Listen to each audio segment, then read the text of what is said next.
Hi ಸ್ನೇಹಿತರೆ, ತಮಗೆಲ್ಲರಿಗೂ ನಮಸ್ಕಾರಗಳು. Welcome to again Swami study ಸೆಂಟರ್ಗೆ ಆತ್ಮೀಯವಾಗಿ ಸ್ವಾಗತ ಕೋರುತ್ತಾ, ಆತ್ಮೀಯರೇ, ಈಗಾಗಲೇ ತಮಗೆಲ್ಲ ಗೊತ್ತಿರುವ ಹಾಗೆ so teacher recruitment already announce ಆಗಿದೆ, ಟೈಮ್ ಟೇಬಲ್ ಅನೌನ್ಸ್ ಆಗಿದೆ.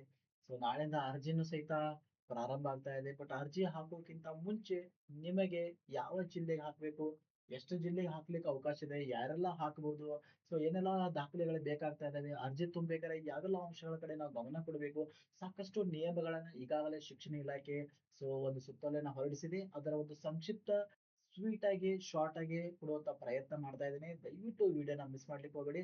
ಅರ್ಜಿ ಹಾಕುವ ಮುನ್ನ ಈ ವಿಡಿಯೋನ ಒಂದ್ಸಲ ಏನ್ ಮಾಡ್ರಿ ನೋಡಿ ಅಂತ ಹೇಳ್ತಾ, ಸೊ ಬನ್ನಿ ಇವತ್ತು PSTR ಆಗಿರ್ಬೋದು, GPSTR, PHSTR ಜೊತೆಗೆ ಟೀಚರ್ ಆಗಿರ್ಬೋದು, ಸೊ ಎಲ್ಲದಕ್ಕೂ ಸಂಬಂಧಪಟ್ಟಿರ್ತಕ್ಕಂಥದ್ದು ಮೋಸ್ಟ್ ವಾಂಟೆಡ್ ಆಗಿರತಕ್ಕಂಥ ಕೆಲವೊಂದು ಕಾನ್ಸೆಪ್ಟ್ ಗಳನ್ನ ನಿಮ್ ಜೊತೆ ಚರ್ಚೆ ಮಾಡ್ತಾ ಇದ್ದೇನೆ. ಸೊ ಬನ್ನಿ ಒಂದೊಂದಾಗಿ ಚರ್ಚೆ ಮಾಡ್ಕೊತ ಸ್ನೇಹಿತರೆ. ಮೋಸ್ಟ್ ಇಂಪಾರ್ಟೆಂಟ್ ಏನಪ್ಪಾ ಅಂದ್ರೆ ಯಾವ ಜಿಲ್ಲೆಗೆ ಅರ್ಜಿ ಹಾಕಬೇಕು, ಬಹಳ ಇಂಪಾರ್ಟೆಂಟ್ ಆಗಿರ್ತಾ ಇದೆ, ನೆನ್ಪಿಟ್ಟುಕೊರಿ. ಸೊ ಗಮನಿಸ್ರಿ, PST ಅಲ್ಲಿ ಏನ್ ಮಾಡಿದಾರಪ್ಪ ಅಂದ್ರೆ ಎರಡು ಅದಾವ, ಒಂದು ಜನರಲ್ ಟೀಚರ್ ಇದೆ, ಇನ್ನೊಂದು PE ಟೀಚರ್ ಇದೆ, ರೈಟ್. ಇಲ್ಲಿ ಗಮನಿಸ್ಬೇಕು, ಜನರಲ್ ಟೀಚರ್ ಅಂದ್ರೆ ಯಾವುದು, ನಿಮ್ದು ಕನ್ನಡ ಮೆಥಡಾಲಜಿ ಆಗಿರ್ಬೋದು, Kannada teacher, English teacher, science maths ಯಾರದ್ದೆಲ್ಲ ಡಿ.ಎಡ್ ಆಗಿದೆ.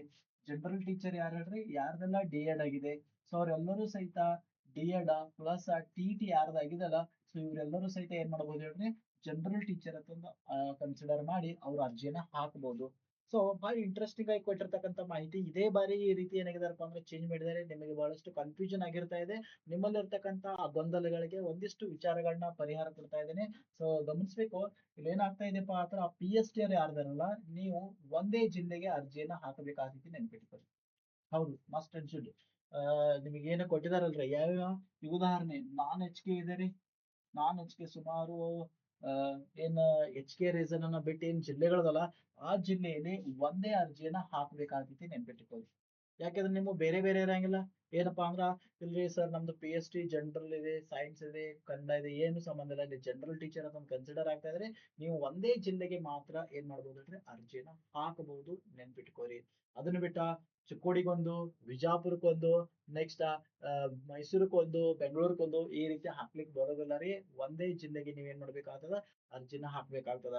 ಒಂದು ವೇಳೆ ನಿಮ್ಮದೇನಾದ್ರು ಡಿ.ಎಡ್ ಜೊತೆಗೆ PE ಏನಾದ್ರು ಮುಗಿದಿರ್ತದೆ, ಇಟ್ ಮೀನ್ಸ್ CPED DPED ಏನ್ ಬರ್ತಾವಲ್ರಿ, PE ಟೀಚರ್ ಪೋಸ್ಟ್ ಸಂಬಂಧಪಟ್ಟಿರ್ತಕ್ಕಂಥ, ಇದೇನಾದ್ರೂ ಆಗಿತ್ತಂದ್ರ ನೀವು ನೋಡಿ ಕನ್ಫ್ಯೂಷನ್ ಮಾಡ್ಕೊಂಗಿಲ್ಲ.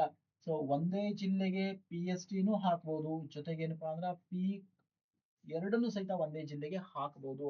ಅಥವಾ ಒಂದು ಜಿಲ್ಲೆಗೆ ಏನ್ ಮಾಡಬಹುದು ನೀವು, ಸೊ PST ಗೆ ಅಪ್ಲಿಕೇಶನ್ ಹಾಕ್ಬೋದು, ನೆನ್ಪಿಟ್ಟುಕೋರಿ. ಒಂದು ಜಿಲ್ಲೆಗೆ ಏನ್ ಮಾಡಬಹುದು, PE ಅನ್ನ ಹಾಕ್ಬಹುದು, ಬೇರೆ ಬೇರೆ ಜಿಲ್ಲೆಗೆ ಹಾಕಬಹುದು. ಯಾಕಂದ್ರೆ ಇವೆರಡು ವೃಂದಗಳು ಬೇರೆ ಆಗ್ತಾ ಇದಾವೆ. ಇಟ್ ಮೀನ್ಸ್ ಇದು PST ವೃಂದ ಆಗ್ತಾ ಇದೆ, ಇದೇನಾಗ್ತಾ ಇದೆ ಹೇಳ್ರಿ, PE ವೃಂದ ಆಗ್ತಾ ಇದೆ, ನೆನ್ಪಿಟ್ಟುಕೋರಿ. ಹಾಗಾಗಿ ವೃಂದಗಳೇ ಚೇಂಜ್ ಆದಾಗ ನಾವು ಬೇರೆ ಬೇರೆ ಜಿಲ್ಲೆಗಳನ್ನ ಚೂಸ್ ಮಾಡಬಹುದು. ಬಟ್ ಒಂದೇ ವೃಂದ ಇತ್ತಂದ್ರೆ, ನಿಮ್ದು ಒಂದೇ PSTR ಇತ್ತಂದ್ರೆ, ನೀವು ಕೇವಲ ಏನಾಗಿರ್ತೀರಪ್ಪ ಅಂದ್ರೆ ಒಂದೇ ಜಿಲ್ಲೆಗೆ ಏನ್ ಮಾಡಿರ್ತೀರಿ, ಅರ್ಹರಾಗಿರ್ತೀರಿ, ನೆನ್ಪಿಟ್ಕೊಳ್ಳಿ. ಒಂದೇ ಜಿಲ್ಲೆಗೆ ಏನಾಗಿರ್ತೀರಿ, ಅರ್ಹರಾಗಿರ್ತಾ ಇದ್ರೆ ನೆನ್ಪಿಟ್ಕೊಳ್ಳಿ. ದಟ್ ಈಸ್ ಏನಪ್ಪಾ ಅಂದ್ರೆ ಮೋಸ್ಟ್ ಇಂಪಾರ್ಟೆಂಟ್ ಪಾಯಿಂಟ್ ಇದೆ, ತಾವು ಇದನ್ನ ಗಮನಿಸಬೇಕು. PST ದವರ ಚಿಕ್ಕೋಡಿಗೆ ಹಾಕಿರಂದ್ರೆ ಮುಗೀತು, ಬೇರೆ ಕಡೆ ಹಾಕ್ಲಿಕ್ಕೆ ಅವಕಾಶ ಇಲ್ವೇ ಇಲ್ಲ, ನೆನಪಿರ್ಲಿ ನಿಮ್ಗೆ. ಹೌದಾ? ಸೊ ಗಮನಿಸ್ಬೇಕು, ಪ್ರತ್ಯೇಕ ಅರ್ಜಿ ಹಾಕುವ ಅವಶ್ಯಕತೆ ಇಲ್ಲ ರೀ ಇಲ್ಲಿ. ಈ ಉದಾಹರಣೆ ನೀವು ಅನ್ಬೋದು, ನಾನು ನಂತರ ಚರ್ಚೆ ಮಾಡ್ತೇನೆ ಎಷ್ಟು ಅರ್ಜಿಯನ್ನ ಹಾಕ್ಬೋದು ಅನ್ನೋದ. ಬಟ್ ಇದು ಕ್ಲಾರಿಟಿ ಇರ್ಲಿ, ಒಂದೇ ಜಿಲ್ಲೆಗೆ ಅವಕಾಶ ಇದೆ, ನೆನ್ಪಿಟ್ಕೋರಿ. ಕ್ಲಿಯರ್ ಆಗಿ ಹೋದ್ರಿ, ಕನ್ಫ್ಯೂಷನ್ ಮಾಡ್ಕೊಕ್ ಹೋಗಬೇಡಿ. PST ದವರ ಜನರಲ್ ಟೀಚರ್ ಒಂದೇ ಜಿಲ್ಲೆಯನ್ನ ಆಯ್ಕೆ ಮಾಡ್ಬೇಕು, ಅದೇ ಜಿಲ್ಲೆಗೆ ತಾವೇನ್ ಮಾಡ್ಬೇಕಾಗ್ತದ, ಎಕ್ಸಾಮ್ ಅನ್ನ ಬರಿಬೇಕಾಗ್ತೈತಿ, ನೆನ್ಪಿಟ್ಕೋರಿ. ಈ ಬಾರಿ ಈ ಒಂದು ಪ್ರಯತ್ನವನ್ನ ಶಿಕ್ಷಣ ಇಲಾಖೆ ಮಾಡ್ತಾ ಇದೆ, ಹೊಸ ಒಂದು ವಿಶೇಷ ಅಂಶ ಅಂತಾನೆ ಹೇಳ್ಬೋದು. PST ಅಂದ್ರೆ ಕ್ಲಿಯರ್ ಆಗಿದೆ ಅಂತ ಅನ್ಕೊಂಡಿದ್ದೀನಿ. ನಿಮ್ಮ ಜಿಲ್ಲೆಗೆ ನಾನು ಈಗಾಗಲೇ ಒಂದು ವಿಡಿಯೋ ಮಾಡಿದ್ದೀನಿ. ನಿಮ್ ಕಾಸ್ಟ್ ಯಾವುದು, ನಿಮ್ ಜನರಲ್ ಸೀಟ್ ಎಷ್ಟು ಬರ್ತಾ ಇದಾವೆ, ನಿಮ್ಮ ರೂರಲ್ ಗ್ರಾಮೀಣ ಏನೇನ್ ಬರ್ತಾವಲ್ಲ, ಅದು ಯಾವ ಜಿಲ್ಲೆಗೆ ಹೆಚ್ಚಿದೆ, ನಿಮಗೆ ಚಾಯ್ಸ್ ಯಾವ್ದು ಅನಿಸ್ತದೋ ಆ ಜಿಲ್ಲೆಗೆ ನೀವೇನ್ ಮಾಡ್ಬೋದು, ಅರ್ಜಿಯನ್ನ ಹಾಕ್ಬೋದು, ನೆನ್ಪಿಟ್ಕೋರಿ. So that is must and should, ಇದನ್ನ ಫಾಲೋ ಮಾಡ್ರಿ. ಇನ್ನು ಅದೇ ರೀತಿ GPT ದವರಿಗೆ ನಾವು ನೋಡ್ತಾ ಇದ್ದೇವೆ. GPT ಅವರಿಗೆ ಸಹಿತ ಕನ್ಫ್ಯೂಷನ್ ಇದೆ, ನೆನ್ಪಿಟ್ಕೋರಿ. ಏನ್ ಕನ್ಫ್ಯೂಷನ್, ಸೊ ನೀವು ಇಲ್ಲೂ ಸಹಿತ ಇವರು ಸಹಿತ ಒಂದೇ ಜಿಲ್ಲೆಗೆ ಅವಕಾಶ ಕೊಟ್ಟಿದ್ದಾರೆ. ನೀವು 5-6 ಜಿಲ್ಲೆಗೆ ಅಪ್ಲಿಕೇಶನ್ ಹಾಕೋ ಅವಕಾಶನೇ ಇಲ್ಲ ಇಲ್ಲಿ. ಅವಕಾಶನ ಕೊಟ್ಟಿಲ್ಲ, ಒಂದೇ ಜಿಲ್ಲೆಗೆ ಅವಕಾಶವನ್ನ ಕೊಟ್ಟಿದ್ದಾರೆ, ನೆನ್ಪಿಟ್ಕೋರಿ. ಹಾಗಾದ್ರೆ ಯಾರೆಲ್ಲ 2 ಜಿಲ್ಲೆಗೆ ಹಾಕ್ಬೋದು, ಸಿಂಪಲ್. ಈಗ ಉದಾಹರಣೆ, ಈಗ ಯಾರು ಇರಂಗಿಲ್ಲ, ಅವ್ರು ಸುಮ್ ಕೊಟ್ಟಿದ್ದಾರೆ ಅಷ್ಟೇ. ಈಗ ಉದಾಹರಣೆ ಯಾವುದು, ಕನ್ನಡ ಇದೆ ತಿಳ್ಕೊರಿ. ಕನ್ನಡದ ಕನ್ನಡದವರು ನೋಡಿ GPT ಕನ್ನಡ ಅದನ್ನು ಕರಿತಾ ಇದ್ದಾರೆ. ಹೌದಾ, GPT ಕನ್ನಡ. ಸೊ ಕನ್ನಡ ಇದ್ದವ್ರು ಯಾರಿಗೆ ನೋಡಿ, ಇವರು ಒಂದು ಜಿಲ್ಲೆಗೆ ಏನ್ ಮಾಡ್ಬೋದು, ಅರ್ಜಿನ ಹಾಕ್ಬೋದು.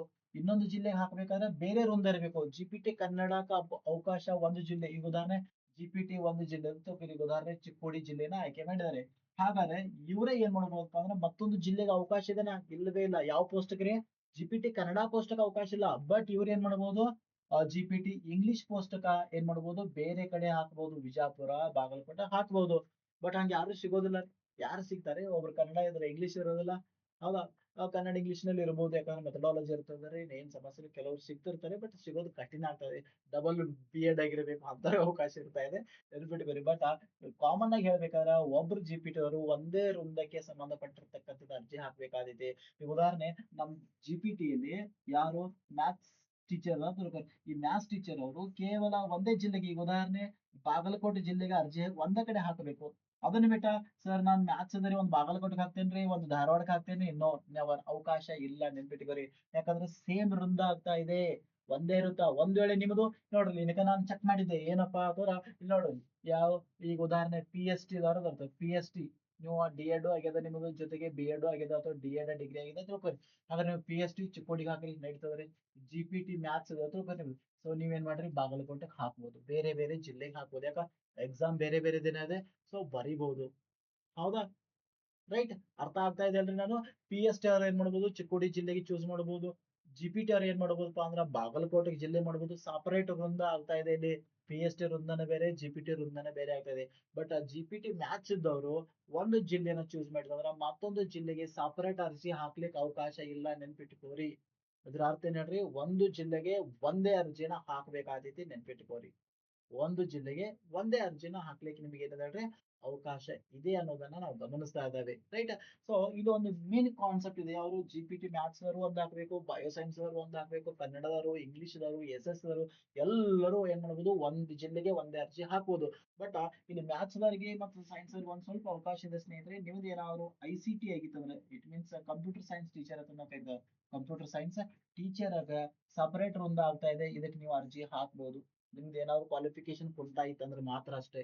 ಕ್ವಾಲಿಫಿಕೇಶನ್ ಇರಬೇಕು. ಮತ್ತು ಮ್ಯಾಥ್ಸ್ ಅವರಿಗೆ ಇಲ್ಲಿ ಕಂಪ್ಯೂಟರ್ ಸಬ್ಜೆಕ್ಟ್ ಬಗ್ಗೆ ಆಲ್ರೆಡಿ ಕೊಟ್ಟಿದ್ದಾರೆ, ಅರ್ಹತೆಗಳು ಏನಿದಾವೆ ಅನ್ನೋದನ್ನ ಗಮನಿಸಿದ್ರೆ ನಿಮ್ಗೆ ಅವಕಾಶ ಇರ್ತಾರೆ. ICT ನೀವು ಏನ್ ಮಾಡ್ಬೋದು, ಬೇರೆ ಜಿಲ್ಲೆಗೆ ಅವಕಾಶ ಇದೆ ಹಾಕ್ಬೋದು, ಇಲ್ಲ ಅವ್ರು ಅದೇ ಜಿಲ್ಲೆಗೆ ಹಾಕ್ಬೋದು, ಬೇರೆ ಜಿಲ್ಲೆಗೆ ಹಾಕ್ಬೋದು. ಬಟ್ ಅದು ವೃಂದ ಚೇಂಜ್ ಆಗ್ತಾ ಇದೆ, ನೆನ್ಪಿಟ್ಕೋರಿ. ಇಲ್ಲಿ ಕನ್ಫ್ಯೂಷನ್ ಒಟ್ಟೆ ಮಾಡ್ಕೊಕ್ ಹೋಗ್ಬೇಡ್ರಿ. ಅಂದ್ರೆ ಏನ್ ಹೇಳ್ರಿ, ನೀವು ಸಿಂಪಲ್ ಆಗಿ ಹೇಳ್ತಾ ಇದೀನಿ, ನಿಮ್ಗೆ ಯಾವ ಸಬ್ಜೆಕ್ಟ್ ಇದೆ ನನ್ಗೆ ಗೊತ್ತಿಲ್ಲ, ಜಿಪಿಟಿ ಕನ್ನಡದವರು ಒಂದು ಜಿಲ್ಲೆಗೆ ಅರ್ಜಿ ಹಾಕಿರಂದ್ರೆ ಮತ್ತೊಂದು ಜಿಲ್ಲೆಗೆ ಅವಕಾಶ ಇಲ್ಲ, ನೆನ್ಪಿಟ್ಕೋರಿ. ಸರ್ ನಾವು 5-6 ಕಡೆ ಅರ್ಜಿ ಹಾಕ್ತಾವ್ರಿ, ಒಂದ ಕಡೆ ಎಕ್ಸಾಮ್ ಬರಿತಾವ್. ಈ ಬಾರಿ ಅವಕಾಶ ಕೊಟ್ಟಿಲ್ಲ. ಮೊದಲು ಬಾರಿ ಇತ್ತು 7-7, 10-10, 20 ಕಡೆ ನಾವ್ ಏನ್ ಮಾಡ್ತಿದ್ವು, ಅರ್ಜಿ ಹಾಕ್ತಿದ್ವು, ಲಾಸ್ಟ್ ಒಂದ್ ಕಡೆ ಬರಿತಿದ್ವು, ಅದೇ ಫೈನಲ್ ಆಗ್ತಿತ್ತು. ಬಟ್ ಈ ಬಾರಿ ಆ ರೀತಿ ಅವಕಾಶ ಇಲ್ವೇ ಇಲ್ಲ, ನೆನ್ಪಿಟ್ಕೋರಿ.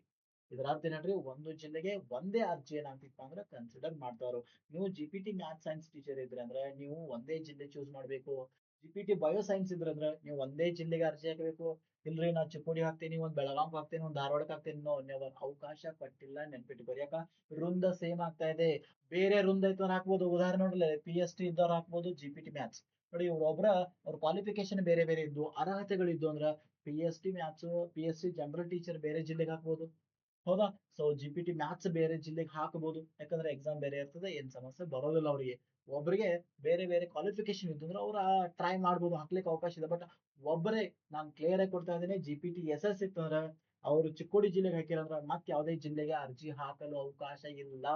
ಒಂದೇ ವೃಂದಕ್ಕೆ ಸಂಬಂಧಪಟ್ಟಂತ ಒಂದು ಜಿಲ್ಲೆಗೆ ಅವಕಾಶ ಮಾತ್ರ ಅವಕಾಶ ಇದೆ ಅರ್ಜಿ ಹಾಕ್ಲಿಕ್ಕೆ, ಹೊರತು ಮತ್ತೊಂದು ಜಿಲ್ಲೆಗೆ ಅದೇ ಪೋಸ್ಟ್ಗೆ ಅರ್ಜಿ ಹಾಕಲು ಅವಕಾಶ ಇಲ್ಲ. ಇದರ ಅರ್ಥ ಪರೀಕ್ಷೆ ಬರೆಯಕ್ಕೂ ಅವಕಾಶ ಇಲ್ಲ. ನೀವು ಯಾವ್ದು ಚೂಸ್ ಮಾಡ್ತೀರಿ ಅದು ಕರೆಕ್ಟ್ ಆಗಿ ಚೂಸ್ ಮಾಡ್ರಿ, ಯಾಕಂದ್ರೆ ಒಂದೇ ಅವಕಾಶ ಇದೆ. ತಾವು ಇದನ್ನ ಕ್ಲಿಯರ್ ಆಗಿ ಗಮನಿಸಬೇಕು. ಆಲ್ರೆಡಿ ಸ್ಪಷ್ಟವಾಗಿ ಕೊಟ್ಟಿದ್ದಾರೆ, ಅದರಲ್ಲಿ ಸ್ಪಷ್ಟವಾಗಿ ಕೊಟ್ಟಿದ್ದಾರೆ. ನಾನು ಓದಿದೆ, ಬಹಳ ಚಂದ ಓದಿದೆ. ಇವತ್ತು ಬಹಳ ಜನ ನನ್ ಕಾಲ್ ಮಾಡ್ತಾ ಇದ್ರು, ಅವ್ರಿಗಾಗಿ ನಾನು ಒಂದು 2 ಗಂಟೆ ಅದ್ರ ಬಗ್ಗೆ ಚರ್ಚೆ ಮಾಡಿ ಡಿಸ್ಕಸ್ ಮಾಡ್ಕೊಂಡು ಅದ್ರ ಬಗ್ಗೆ ಕ್ಲಾರಿಫಿಕೇಶನ್ ತಗೊಂಡು ನಾನು ವಿಡಿಯೋ ಮಾಡ್ತಾ ಇದ್ದೇನೆ, ನೆನ್ಪಿಟ್ಕೋರಿ. ಬೇಕಾದ್ರೆ ನೀವು ಒಂದೊಂದ್ಸಲ ಅದನ್ನ ಏನ್ ಮಾಡ್ರಿ, ಸುತ್ತಲೇನ ನಿನ್ನೆ ಅಪ್ಡೇಟ್ ಮಾಡಿದ್ದಾರೆ ಶಾಲಾ ಶಿಕ್ಷಣ ಇಲಾಖೆ, ಅದನ್ನ ತಾವೇನ್ ಮಾಡ್ಬೋದು, ಗಮನಿಸಬಹುದು. ಕ್ಲಿಯರ್ ಆಗಿ ತಿಳ್ಕೊರಿ, ಒಂದು ಜಿಲ್ಲೆಗೆ ಒಂದೇ ಅರ್ಜಿ ಹಾಕ್ಲಿಕ್ಕೆ ಅವಕಾಶ ಇದೆ, ನೆನ್ಪಿಟ್ಕೋರಿ. ಇನ್ನ HSTR ಸೇಮ್ ಇದೆ. ಇಲ್ಲಿ ಡಿವಿಷನ್ ಬರ್ತಾ ಇದೆ, ಇವರಿಗೆ ವಿಭಾಗಗಳು ಬರ್ತಾ ಇದಾವೆ. ವಿಭಾಗಗಳು ಈಗ ಉದಾಹರಣೆ ಆ ಅವರಿಗೆ ಅಸಿಸ್ಟೆಂಟ್ ಮಾಸ್ಟರ್ ಅಂತ ಕರಿತಾ ಇದ್ದಾವೆ. ಅಸಿಸ್ಟೆಂಟ್ ಮಾಸ್ಟರ್ ಹೈಸ್ಕೂಲ್ ಅವರಿಗೆ ಕನ್ನಡ ಅವ್ರದ್ದು ಕ್ವಾಲಿಫಿಕೇಶನ್ ತಗೋದು. ಇವರು ಬೆಳಗಾವಿ ವಿಭಾಗನ ಚೂಸ್ ಮಾಡಿರಂದ್ರೆ ಪುನಃ ಇದೇ ಪೋಸ್ಟ್ ಬೇರೆ ಯಾವುದು ಮೈಸೂರು ಆಗಿರ್ಬೋದು, ಕಲಬುರಗಿ ಆಗಿರ್ಬೋದು, ಬೆಂಗಳೂರು ಇದಕ್ಕೆ ಅವಕಾಶ ಇಲ್ಲ ರೀ. ಅಂದ್ರೆ ಏನ, ಒಂದು ವೃಂದಕ್ಕೆ ಸಂಬಂಧಪಟ್ಟಿರ್ತಕ್ಕಂಥದ್ದು ಅರ್ಜಿನ ಒಂದೇ ಜಿಲ್ಲೆಗೆ ಅರ್ಜಿ ಹಾಕಬೇಕಂತ ಕೊಟ್ಟಿದ್ದಾರೆ. ಅದು PST ಆಗಿರ್ಬೋದು, GPT ಆಗಿರ್ಬೋದು, HSTR ಆಗಿರ್ಬೋದು, ನೆನ್ಪಿಟ್ಕೋರಿ. ಆದ್ರೆ ಬೇರೆ ಬೇರೆ ವೃಂದಗಳಿದ್ದು ಅಂದ್ರೆ ಕಂಪಲ್ಸರಿ ಅವ್ರು ಏನ್ ಮಾಡೋದು, ಬೇರೆ ಬೇರೆ ಜಿಲ್ಲೆಗೆ ಅವಕಾಶ ಇದೆ. ಈಗ ಉದಾಹರಣೆ ನೋಡಿ, ಇದು ಕ್ಲಿಯರ್ ಆಯ್ತಂದ್ರೆ ಹೈಸ್ಕೂಲ್ ಸೇಮ್ ಇದಾರೆ, ಏನು ಸಮಸ್ಯೆ ಇಲ್ಲ. ಬಟ್ ಇವ್ರು ಏನ್ ಮಾಡ್ಬೋದು, ಪಿ ಸಪರೇಟ್, ಅವ್ರಿಗೆ ಏನಾದ್ರು ಪಿ ಕ್ವಾಲಿಫಿಕೇಶನ್ ಇರ್ತಾರೆ, ಪಿ ಟೀಚರ್ಗೆ ಸಪರೇಟ್ ಆಗಿ ಜಿಲ್ಲೆಗೆ ಹಾಕ್ಬೋದು. ಯಾಕ, ಈ ವೃಂದ ಬೇರೆ, ಇದು ವೃಂದ ಬೇರೆ ಆಗಿರ್ತಾ ಇದೆ, ನೆನ್ಪಿಟ್ಕೋರಿ. ಅವಕಾಶ ಕೊಟ್ಟಿದ್ದಾರೆ. ಅವ್ರು ಹೆಂಗ್ ಕೊಟ್ಟಿದಾರಪ್ಪ ಅಂದ್ರೆ, B.Ed ಅವ್ರಿಗೆ ಒಂದು ಅವಕಾಶ ಕೊಟ್ಟಿದ್ದಾರೆ HSTR ದಲ್ಲಿ. ನೋಡಿ ಏನಪ್ಪಾ ಅಂದ್ರೆ, ಅಸಿಸ್ಟೆಂಟ್ ಮಾಸ್ಟರ್ ಕನ್ನಡ. ನೋಡಿ, ಅಸಿಸ್ಟೆಂಟ್ ಮಾಸ್ಟರ್ ಕನ್ನಡ ಅನ್ನೋದು ಒಂದು ವೃಂದ ಇದೆ, ಅಸಿಸ್ಟೆಂಟ್ ಮಾಸ್ಟರ್ ಇಂಗ್ಲಿಷ್ ಅನ್ನೋದೊಂದು ವೃಂದ ಇದೆ, ಮಾಸ್ಟರ್ ಬಯೋಸೈನ್ಸ್ ಇದೆ, ಜೊತೆಗೆ ಏನಪ್ಪಾ ಅಂದ್ರೆ SS ಇದೆ. ಹೌದಾ. ಈಗ ಕನ್ನಡದಾಗ ಒಂದು ಜಿಲ್ಲೆಗೆ ಅರ್ಜಿ ಹಾಕಿರಂದ್ರ ಮತ್ ಪುನಃ ಕನ್ನಡಕ್ಕೆ ಅವಕಾಶ ಇಲ್ಲ, ನೆನ್ಪಿಟ್ಕೋರಿ. ಆದ್ರೆ ಅವ್ರ ಏನ್ ಮಾಡ್ಬೋದು, ಅವ್ರಿಗೆ ಏನಾದ್ರು ಕ್ವಾಲಿಫಿಕೇಶನ್ SS ಏನಾದ್ರು ಅವಕಾಶ ಇತ್ತಂದ್ರ ಅವ್ರ ಹಾಕ್ಬೋದು. ಯಾಕಂದ್ರೆ ವೃಂದ ಚೇಂಜ್ ಆಗ್ತೈತಿ, ಇದು ಕನ್ನಡ ಬೇರೆ, SS ವೃಂದ ಬೇರೆ ಆಗ್ತಾ ಇದೆ, ನೆನ್ಪಿಟ್ಕೊಳ್ಳಿ. ಅವ್ರ ಏನ್ ಮಾಡ್ಬೋದು, ಹಾಕ್ಬೋದು. ಬಟ್ ಹಂಗ ಯಾರು ಇರೋದಿಲ್ಲ ರೀ, ಎಲ್ಲರದು ಒಂದೇ ಇರ್ತದಲ್ರಿ. ಕನ್ನಡದವ್ರು ಕನ್ನಡ ರೀ, SS ಇದ್ದಾರೆ SS ರೀ, ಇಂಗ್ಲಿಷ್ ಇದ್ದವ್ರದ್ದು English, maths science bio science ಇದ್ದವ್ರು ಬಯೋ ಸೈನ್ಸ್ ಇರ್ತಾ ಇದೆ. ಅವ್ರಿಗೆ ಮತ್ತೆ ಬೇರೆ ಅವಕಾಶ ಇರೋದಿಲ್ಲ ಅಲ್ರಿ. ಎಸ್, ದಟ್ ಇಸ್ ಕ್ಲಿಯರ್ ಇದೆ, ನೆನ್ಪಿಟ್ಕೋರಿ. ಇಷ್ಟೇ. ಇದು ಬಹಳ ಇಂಪಾರ್ಟೆಂಟ್. ಅರ್ಜಿ ಸಲ್ಲಿಕೆಗೆ ಯಾವ ಜಿಲ್ಲೆ ಅಪ್ಪ ಅಂದ್ರ PST ಇದಾವು, ಜೊತೆಗೆ GPST ಇದಾವು, ಜೊತೆಗೆ HST ಇದಾವು. ಹೌದಾ. ಇವರು ಒಂದು ಜಿಲ್ಲೆಗೆ ಮಾತ್ರ ಏನ್ ಮಾಡ್ಬೋದು ಹೇಳ್ರಿ, ಆಯ್ಕೆ ಮಾಡ್ಲಿಕ್ಕೆ ಅವಕಾಶ ಇದೆ. ಬೇರೆ ಬೇರೆ ಜಿಲ್ಲೆಗಳಿಗೆ ಅರ್ಜಿ ಹಾಕ್ಲಿಕ್ಕೆ ಅವಕಾಶನ ಕೊಟ್ಟಿಲ್ಲ ಈ ಸಲ, ನೆನ್ಪಿಟ್ಕೋರಿ. ಗೊಂದಲ ಆಗ್ತಿತ್ತಂದ, ನೀವು ಯಾವ ಜಿಲ್ಲೆ ಚೂಸ್ ಮಾಡ್ತಿಲ್ಲ ಅದೇ ಜಿಲ್ಲೆಗೆ ಏನ್ ಮಾಡ್ಬೋದು, ಅರ್ಜಿ ಹಾಕ್ಬೋದು. ಬಟ್ ಬೇರೆ ಬೇರೆ ಜಿಲ್ಲೆಗೆ ಯಾರು ಹಾಕ್ಬೋದಪ್ಪ ಅಂದ್ರ, ಇವು ಮೂರು ಅವ್ರಿಗೆ ಏನಾದ್ರು ಅಪ್ಲೈ ಆಗ್ತಿದ್ರ ನೋಡಿ. ನಂದು D.Ed ಆಗಿದ್ದಾರೆ, B.Ed ಆಗಿದ್ದಾರೆ ಸರ್ ಅಂತಂದಿದ್ರಂದ್ರ, ಸೊ ಇವ್ರು ಏನ್ ಮಾಡ್ಬೋದು ಹೇಳ್ರಿ, ಇವ್ರು ಒಂದೇ ಜಿಲ್ಲೆಗೇನು ಹಾಕ್ಬೋದು. ಒಂದೇ ಜಿಲ್ಲೆಗೆ ಈ ಮೂರು ಅರ್ಜಿ ಹಾಕಬಹುದು, ನೆನ್ಪಿಟ್ಕೋರಿ. ಪ್ರತ್ಯೇಕ ಅರ್ಜಿ ಇಲ್ಲ, ಒಂದೇ ಅರ್ಜಿಯಲ್ಲಿನ ಹಾಕ್ಬೋದು. ಒಂದೇ ಅರ್ಜಿಲಿನ ಮೂರು ಪೋಸ್ಟ್ ಗಳಿಗೆ ಹಾಕ್ಬೋದು. ಮೂರು ಅರ್ಜಿ ಅಲ್ಲ ಇದು, ಒಂದೇ ಅರ್ಜಿಯಲ್ಲಿ ಅಲ್ಲಿ ಓಪನ್ ಆಗ್ತದೆ. ನಾಳೆನೆ ನಾನು ನಿಮಗೆ ಲೈವ್ ಅಂದ್ರೆ ನಾನು ಮತ್ತೊಂದು ವಿಡಿಯೋ ಮಾಡ್ತೀನಿ, ಅರ್ಜಿ ಯಾವ ರೀತಿ ತುಂಬೇಕು ಅನ್ನೋದು ಕ್ಲಾರಿಟಿ ಕೊಡ್ತೀನಿ. ಒಂದು ಜಿಲ್ಲೆಗೆ ಒಂದೇ ಅರ್ಜಿ ಹಾಕ್ಬೋದು. ಎಷ್ಟು ಪೋಸ್ಟ್ ರೀ, ಮೂರು ಪೋಸ್ಟ್ ಹಾಕ್ಬೋದು. PST ಜನರಲ್ ತಗೋಬಹುದು, GPT ಕನ್ನಡ ತಗೋಬಹುದು, HSTR ಕನ್ನಡ ತಗೋಬಹುದು. ವೃಂದಗಳು ಬೇರೆ ಬೇರೆ ಆಗ್ತಾ ಇದಾವೆ, ಒಂದೇ ಅರ್ಜಿ ಇರ್ತಾ ಇದೆ, ಒಂದೇ ಜಿಲ್ಲೆ ಇದೆ. ಇಲ್ಲ ಸರ್, ನಾನು ಒಂದೇ ಜಿಲ್ಲೆಗೆ ಹಾಕಂಗಿಲ್ಲ, ಬೇರೆ ಎಸ್, PST ಒಂದು ಜಿಲ್ಲಾ ತಗೋರಿ, GPT ಒಂದು ಜಿಲ್ಲಾ ತಗೋರಿ, HSTR ಒಂದ್ ಜಿಲ್ಲಾ ತಗೋಬಹುದು. ಇವರು ಇದಕ್ಕೊಂದ್ ಜಿಲ್ಲಾ ತಗೋಬಹುದು, ಇದಕ್ಕೊಂದ್ ಜಿಲ್ಲಾ ತಗೋಬಹುದು, ಇದಕ್ಕೊಂದ್ ಇಲ್ಲ, ನಾನು ಮೂರು ಒಂದೇ ಜಿಲ್ಲೆಗೆ ಹಾಕ್ತೇನೆ ಅಂದ್ರೆ ಯು ಕ್ಯಾನ್ ಟ್ರೈ. ಈ ರೀತಿನೂ ಅವಕಾಶ ಕೊಟ್ಟಿದ್ದಾರೆ, ನೆನ್ಪಿಟ್ಕೋರಿ. ಇದ್ರ ಜೊತೆ ನಿಮ್ದು ಏನಾದ್ರು ಇದ್ರ ಜೊತೆ P ಆಗಿತ್ತಂದ್ರೆ DPED CPED, ಹಂಗಾರೆ 4 ಅರ್ಜಿನೂ ಸಹಿತ ಒಬ್ರು ಹಾಕಬಹುದು. ಬಟ್ ಇವರೆಲ್ಲ ಕ್ವಾಲಿಫಿಕೇಶನ್ ಇರ್ಬೇಕು ಅವ್ರಿಗೆ. PST ಇರಬೇಕು, GPT, HSTR, P ಬೇಕಾಗಿರ್ತಕ್ಕಂಥ ಕ್ವಾಲಿಫಿಕೇಶನ್ ಒಬ್ಬರಾಗ ಹೊಂದಿರಂದ್ರ ಅವ್ರು ಅಪ್ಲೈ ಮಾಡಬಹುದು. ಒಂದು ಜಿಲ್ಲೆಗೆ 4 ಅರ್ಜಿನೂ ಹಾಕಬಹುದು, ಅಥವಾ ಪ್ರತ್ಯೇಕವಾಗಿ ಬೇರೆ ಬೇರೆ ಜಿಲ್ಲೆಗೆ ಪ್ರತ್ಯೇಕವಾಗಿರ್ತಕ್ಕಂಥ ವೃಂದಗಳಿಗೆ ಸಂಬಂಧಪಟ್ಟಂತ ಅರ್ಜಿ ಹಾಕಬಹುದು. ಕ್ಲಿಯರ್ ಆಗಿ ಹೇಳ್ತಾ ಇದ್ದೇನೆ, ನೆನ್ಪಿಟ್ಕೋರಿ. ಏನಪ್ಪಾ ಅಂದ್ರ PST ದವರು ಕನ್ನಡ, ಸರ್ PST ಜನರಲ್ ಏನದಲ್ಲ, ಅವ್ರು ಚಿಕ್ಕೋಡಿಗೆ ಹಾಕಿರಂದ್ರೆ ಮತ್ತೆ ಧಾರವಾಡಕ್ಕೆ ಹಾಕ್ಲಿಕ್ಕೆ ಬರೋದಿಲ್ಲ, ಒಂದೇ ಜಿಲ್ಲೆನ ಚೂಸ್ ಮಾಡ್ಬೇಕು. GPT ನೆನ್ಪಿಟ್ಕೋರಿ, GPT ಏನಾದ್ರು ಕನ್ನಡ ಇರ್ಲಿ, SS ಇರ್ಲಿ, ಮ್ಯಾಥ್ಸ್ ಇರ್ಲಿ, ಅಥವಾ ಬಯೋಸೈನ್ಸ್ ಇರ್ಲಿ, ಯಾವುದೇ ಇರ್ಲಿ, SS ಇರ್ಲಿ, ಅವರು ಒಂದು ಬಾಗಲಕೋಟೆ ಜಿಲ್ಲೆಗೆ ಹಾಕಿರಂದ್ರ ವಿಜಾಪುರ ಜಿಲ್ಲೆಗೆ ಅವಕಾಶ ಇಲ್ಲ ರೀ, ಒಂದೇ ಜಿಲ್ಲೆಗೆ ಅವಕಾಶ ಇದೆ ರೀ, ನೆನ್ಪಿಟ್ಕೋರಿ. ಅರ್ಥ ಆಗೈತಿ ಅಂತ ನಾನು ಅನ್ಕೊಂಡಿದ್ದೀನಿ. HSTR ಸಹಿತ ಬೆಳಗಾವಿ ವಿಭಾಗ ಕನ್ನಡ ಟೀಚರ್ ಅಪ್ಲೈ ಮಾಡಿರಂದ್ರೆ ಅವ್ರು ಮತ್ತೆ ಕನ್ನಡ ಯಾವ್ದಕ್ರಿ, ಮೈಸೂರ, ಬೆಂಗಳೂರ, ಕಲಬುರಗಿ ಮಾಡ್ಲಿಕ್ಕೆ ಅವಕಾಶ ಇಲ್ಲ. ಹಂಗಾರೆ ಮತ್ತೊಂದು ಜಿಲ್ಲೆ ವಿಭಾಗ ಹಾಕ್ಬೋದು. ಬಟ್ ಅವ್ರಿಗೆ ಕ್ವಾಲಿಫಿಕೇಶನ್ ಇರಬೇಕು. ಇಲ್ಲಿ ಅಸಿಸ್ಟೆಂಟ್ ಮಾಸ್ಟರ್ ಕನ್ನಡದ ಕ್ವಾಲಿಫಿಕೇಶನ್ ಏನಿದಲ್ಲ, ಹಂಗ ಅಸಿಸ್ಟೆಂಟ್ ಮಾಸ್ಟರ್ ಇಂಗ್ಲಿಷ್ ಕ್ವಾಲಿಫಿಕೇಶನ್ ಇತ್ತಂದ್ರೆ ಅವ್ರ ಒಂದ್ ಕಡೆ ಬೆಳಗಾವ್ ಹಾಕ್ಬೋದು, ಒಂದ್ ಕಡೆ ಮೈಸೂರಿಗೆ ಹಾಕಬಹುದು, ಏನ್ ಸಮಸ್ಯೆ ಇಲ್ಲ. ಇಲ್ಲ ಎರಡೂ ಒಂದತ್ರಾಗೂ ಹಾಕಬಹುದು. ಯಾಕ, ಬಿಕಾಸ್ ಅಲ್ಲಿ ಕೆಡರ್ ಚೇಂಜ್ ಆಗ್ತಿದೆ, ವೃಂದ ಏನಾಗ್ತೈತೆ, ಚೇಂಜ್ ಆಗ್ತಾ ಇದೆ. ನಾನು ಹೇಳೋದು ಅರ್ಥ ಆಗ್ತಾ ಇದೆ ಅಂತ ಅನ್ಕೊಂಡಿದ್ದೀನಿ. ಇಲ್ರಿ, ನಾನು ಒಂದೇ ಜಿಲ್ಲೆಗೆ ಬರೆಯೋದಂದ್ರೆ, ಸೊ ಇವ್ 4 ಪೋಸ್ಟ್ ಅಥವಾ ಇವ್ 3 ಪೋಸ್ಟ್ ಅಥವಾ ನಿಮ್ಗೆ 2 ಪೋಸ್ಟ್ ಇತ್ತಂದ್ರೆ 2 ಪೋಸ್ಟ್ ಒಂದೇ ಜಿಲ್ಲೆಗೆ ಹಾಕಬಹುದು. ಅಥವಾ PSTR ಗೆ ಒಂದ್ ಜಿಲ್ಲೆ ಹಾಕಿ, GPSTR ಗೆ ಒಂದ್ ಜಿಲ್ಲೆ ಹಾಕಬಹುದು, ಅವಕಾಶ ಇದೆ. ಅವಕ್ಕೆ ಪ್ರತ್ಯೇಕ ಅರ್ಜಿ ಹಾಕ್ಬೇಕು. ಬೇರೆ ಬೇರೆ ಜಿಲ್ಲೆಗೆ ಹಾಕಬೇಕಾಗಿತ್ತಂದ್ರೆ ಪ್ರತ್ಯೇಕ ಜಿಲ್ಲೆಗಳನ್ನ ತಗೋಬೇಕಾದೈತಿ. ಅಥವಾ ಎಲ್ಲಾ ಒಂದೇ ಜಿಲ್ಲೆಗೆ ಹಾಕೋದಿತ್ತರ ಒಂದೇ ಅರ್ಜಿಯಲ್ಲಿ ನಾವು ಎಲ್ಲಾ ಜಿಲ್ಲೆಗಳಿಗೆ ಏನ್ ಮಾಡ್ಬೋದು, ಪೋಸ್ಟ್ ನ ಹಾಕಬಹುದು, ಅವಕಾಶ ಕೊಟ್ಟಿದ್ದಾರೆ. ಕನ್ಫ್ಯೂಷನ್ ಮಾಡ್ಕೊಕ್ ಹೋಗ್ಬೇಡ್ರಿ, ಕ್ಲಿಯರ್ ಆಗಿ ಪಿಕ್ಚರ್ ಕೊಡ್ತಾ ಇದ್ದೀನಿ ನಾನು ನಿಮ್ಗೆ. ಅರ್ಥ ಆಗ್ತಾ ಇದೆ ಅಲ್ರಿ. PST ದವರು ಒಂದೇ ಜಿಲ್ಲೆಗೆ ಹಾಕಬೇಕು, GPST ಅವ್ರದ್ದು ಒಂದೇ ಜಿಲ್ಲೆಗೆ ಹಾಕಬೇಕು, HST ಅವ್ರದ್ದು ಒಂದೇ ವಿಭಾಗಕ್ಕೆ ಹಾಕಬೇಕು. ಯಾಕಂದ್ರೆ ನಿಮ್ಗೆಲ್ಲ ಒಂದೊಂದು ಸೇಮ್ ಇರ್ತದೆ. ಒಬ್ರು ಯಾರು ಸಾಕಷ್ಟು ಪದವಿಗಳನ್ನ ಪಡೆದುಕೊಂಡಿರುವುದಿಲ್ಲ ರೀ. ಈ GPT ಬಯೋಸೈನ್ಸ್ ಇದ್ರಂದ್ರ ಅವ್ರು GPT ಬಯೋಸೈನ್ಸ್ ಒಂದೇ ಜಿಲ್ಲೆಗೆ ಹಾಕ್ಬೇಕ್ರಿ. ಅವ್ರದ್ದು D.Ed ಆಗಿತ್ತಂದ್ರೆ D.Ed plus GPT bioscience ಎರಡು ಕೂಡಿ ಒಂದೇ ಜಿಲ್ಲೆಗೂ ಹಾಕ್ಬೋದು. ಅಥವಾ PST ಒಂದ್ ಜಿಲ್ಲೆ, GPT ಬಯೋಸೈನ್ಸ್ ಒಂದ್ ಜಿಲ್ಲೆ ಹಾಕ್ಬೋದು. ಯಾಕ, ವೃಂದಗಳು ಏನಾಗ್ತಾ ಇದಾವೆ, ಚೇಂಜ್ ಆಗ್ತಾ ಇದಾವೆ. ಬಟ್ ಒಂದೇ ಸೇಮ್ ಪೋಸ್ಟ್ ಕಾ ಬೇರೆ ಬೇರೆ ಜಿಲ್ಲೆಗೆ ಅರ್ಜಿ ಹಾಕಲು ಅವಕಾಶ ಇಲ್ಲ. ಇದು ಕ್ಲಿಯರ್ ಆಗಿ ನಿಮ್ಗೆ ಅರ್ಥ ಆಗಿದೆ ಅಂತ ಅನ್ಕೊಂಡಿದ್ದೇನೆ. ನೆನ್ಪಿಟ್ಕೋರಿ. ಬನ್ನಿ ಹಾಗಾದ್ರೆ ಅರ್ಜಿಗೆ ಬೇಕಾಗಿರ್ತಕ್ಕಂಥ ಕೆಲವೊಂದು ದಾಖಲೆಗಳನ್ನ ನಾವು ನೋಡೋದಾದ್ರೆ, ಸೊ ಬನ್ನಿ ಸ್ನೇಹಿತರೆ, ಪ್ರಮುಖವಾಗಿ ನಮಗೆ ಏನ್ ಬೇಕಪ್ಪ ಅಂದ್ರ, ಸೊ ಇವು ಇರಬೇಕು, ನಿಮ್ದ ಇತ್ತೀಚಿನ ಭಾವಚಿತ್ರ ಇರಬೇಕು, ನೆನ್ಪಿಟ್ಕೋರಿ. ಹೌದಾ, ಇತ್ತೀಚಿನ ಏನಿರ್ಬೇಕು ಹೇಳ್ರಿ, ಭಾವಚಿತ್ರ ಇರಬೇಕು. ಅದು 50 KB ಒಳಗಿರ್ಬೇಕು, ನೆನ್ಪಿಟ್ಕೋರಿ. ಇತ್ತೀಚಿನ ಭಾವಚಿತ್ರ 50 KB ಒಳಗೆ ಅದನ್ನ ಏನ್ ಮಾಡಿರ್ಬೇಕು. ಜೊತೆಗೆ ನಿಮ್ದು ಇತ್ತೀಚಿನ ಸಹಿ ಇರಬೇಕು. ಮನ್ಸಿಗೆ ಬಂದು ಸಹಿ ಮಾಡಂಗಿಲ್ಲ. ಇವತ್ತು ಸಹಿ ಮಾಡಿರಿ ಅಂದ್ರ ನೀವು ನಾಳೆ ಹಾಲ್ ಟಿಕೆಟ್ನಾಗ ಅದೇ ಸಹಿ ಬರ್ತದ, ಎಕ್ಸಾಮ್ ಹಾಲ್ ನಲ್ಲೂ ಅದೇ ಸಹಿ ಮಾಡ್ಬೇಕಾಗಿರ್ತದ, ವೆರಿಫಿಕೇಶನ್ ಅದೇ ಸಹಿ ಬೇಕಾಗಿರ್ತಾ ಇದೆ ರೀ. ರೈಟ್, ಆರ್ಡರ್ ಕಾಪಿ ಕೊಡ್ತೇವೆ ಅದೇ ಸಹಿ ಬೇಕಾಗಿರ್ತಾ ಇದೆ. ಅಲ್ಲಿ ವೇರಿಯೇಷನ್ ಆಯ್ತಂದ್ರ ಸಮಸ್ಯೆ ಆಗ್ಬೋದು. ಹಾಗಾಗಿ ಸಹಿ ಕ್ಲಿಯರ್ ಆಗಿ ಗೊತ್ತಿರ್ಲಿ.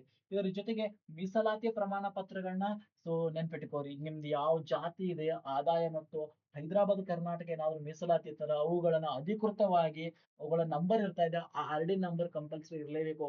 ಸರ್ ನಂತರ ತಕ್ಕೋತನ್ರಿ, ಜಾತಿ ಪ್ರಮಾಣ ಪತ್ರಿಗೆ ಅರ್ಜಿ ಹಾಕ್ತಾನಂದ್ರೆ ನೋ, ಸಾಧ್ಯ ಇಲ್ಲ. RD ನಂಬರ್ ಅನ್ನ ಎಂಟ್ರಿ ಮಾಡ್ಬೇಕು. RD ನಂಬರ್ ಯಾವ್ದಿದಲ್ಲ ಅದೇ ಏನಾಗಿರ್ಬೇಕಪ್ಪ ಅಂದ್ರ ನೀವು ನಾಳೆ ದಾಖಲೆ ಕೊಡ್ಬೇಕಾಗಿರ್ತಾ ಇದೆ. ಹಾಗಾಗಿ ಅರ್ಜಿ ತುಂಬುವಾಗ RD ನಂಬರ್ ಕರೆಕ್ಟ್ ಹಾಕಿದಾರಲ್ಲೂ ಚೆಕ್ ಮಾಡ್ಬೇಕು. ಡೇಟ್ಗಳು ಕರೆಕ್ಟ್ ಹಾಕಿದಾರಲ್ಲೂ ಚೆಕ್ ಮಾಡ್ಬೇಕು. ಒಂದ್ ಸಲ ಅಲ್ಲ, 2 ಸಲ ಅಲ್ಲ, 3 ಸಲ ಚೆಕ್ ಮಾಡಿ ಆಮೇಲೆ ಸಬ್ಮಿಟ್ ಕೊಡ್ಬೇಕು.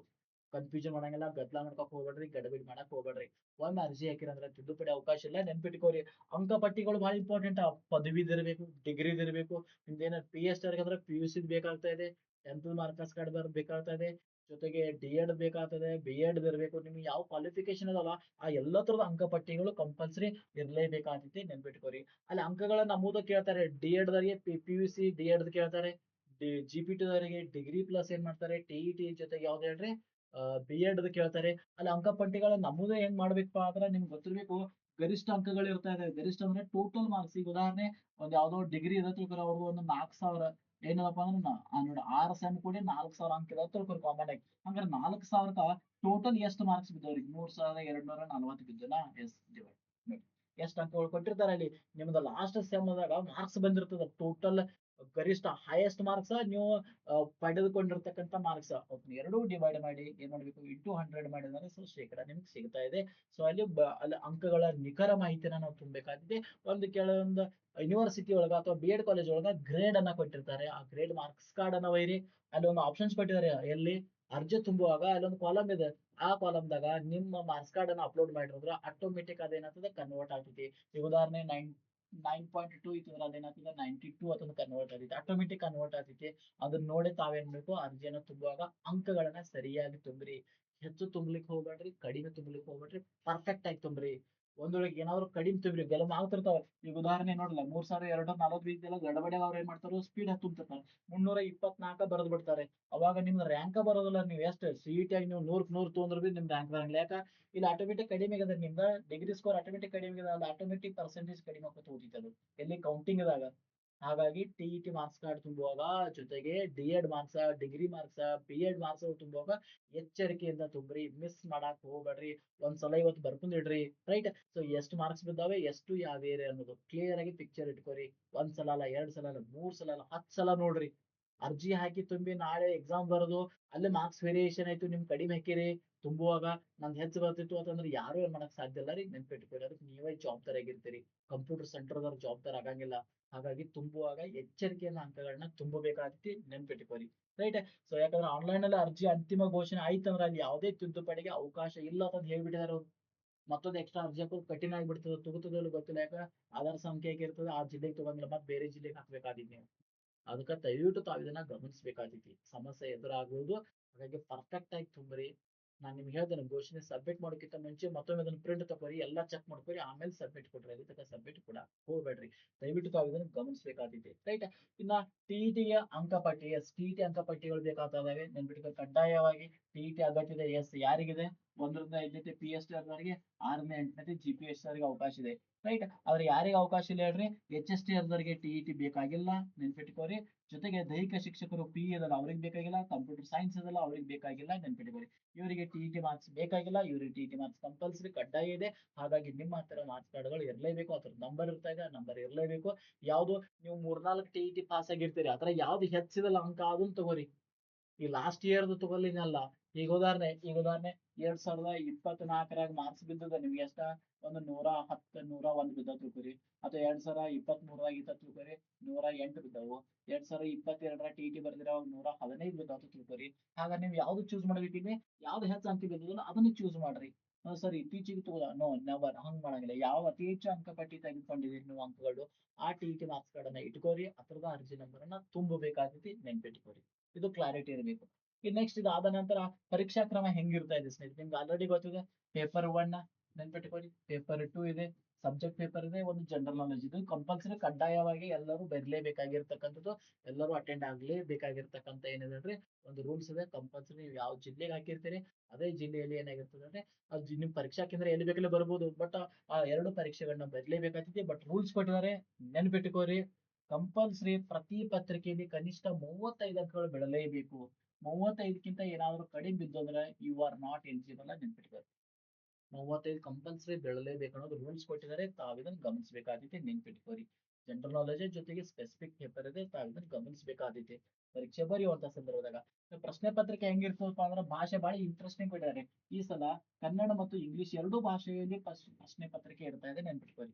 ಆಂಗ್ಲ ಭಾಷೆ ಮತ್ತು ಕನ್ನಡ ಭಾಷೆಯಲ್ಲಿ ಏನದಪ್ಪ ಅಂದ್ರ ಪ್ರಶ್ನೆ ಪತ್ರಿಕೆ ಇದೆ ಅನ್ನೋದನ್ನ ನಾವು ಗಮನಿಸ್ತಾ ಇದ್ದೇವೆ, ತಾವು ಇದನ್ನ ಗಮನಿಸಬೇಕು. ಮತ್ತು ಆಲ್ಮೋಸ್ಟ್ ಎಲ್ಲ ಏನಾಗಿದೆಪ್ಪ ಅಂದ್ರೆ OMR ಶೀಟ್ ಅನ್ನ ತುಂಬೋದಿದೆ ಸ್ನೇಹಿತರೆ, ನೆನ್ಪಿಟ್ಕೋರಿ. OMR ಮೂಲಕ ಏನ್ ಮಾಡ್ಬೇಕು ಹೇಳ್ರಿ, ನಿಮ್ಮ ಉತ್ತರಗಳನ್ನ ಮಾರ್ಕ್ ಮಾಡ್ಬೇಕಾಗಿರ್ತದೆ, ಟಿಕ್ ಮಾಡ್ಬೇಕಾಗಿರ್ತದೆ. ಇದು ನಿಮಗೆ ಕ್ಲಿಯರ್ ಆಗಿ ಗೊತ್ತಿರಲಿ. ನೆಕ್ಸ್ಟ್ ಪ್ರವೇಶ ಪತ್ರಗಳನ್ನ ಡೌನ್ಲೋಡ್ ಮಾಡ್ಲಿಕ್ಕೆ ಪರೀಕ್ಷೆಗಿಂತ 10 ದಿನ ಮುಂಚೆನೆ ಏನ್ ಮಾಡ್ತಾರಪ್ಪ ಅಂದ್ರೆ ವೆಬ್ಸೈಟ್ ನಲ್ಲಿ ಕೊಟ್ಟಿರ್ತಾರೆ. 10 ದಿನಗಳ ಮುಂಚೆನೆ ಏನ್ ಮಾಡಿರ್ತಾರಪ್ಪ ಅಂದ್ರೆ ನಿಮ್ಗೆ ಅವಕಾಶವನ್ನ ಕೊಟ್ಟಿರ್ತಾರೆ, ನೀವು ಡೌನ್ಲೋಡ್ ಮಾಡ್ಕೋಬಹುದು.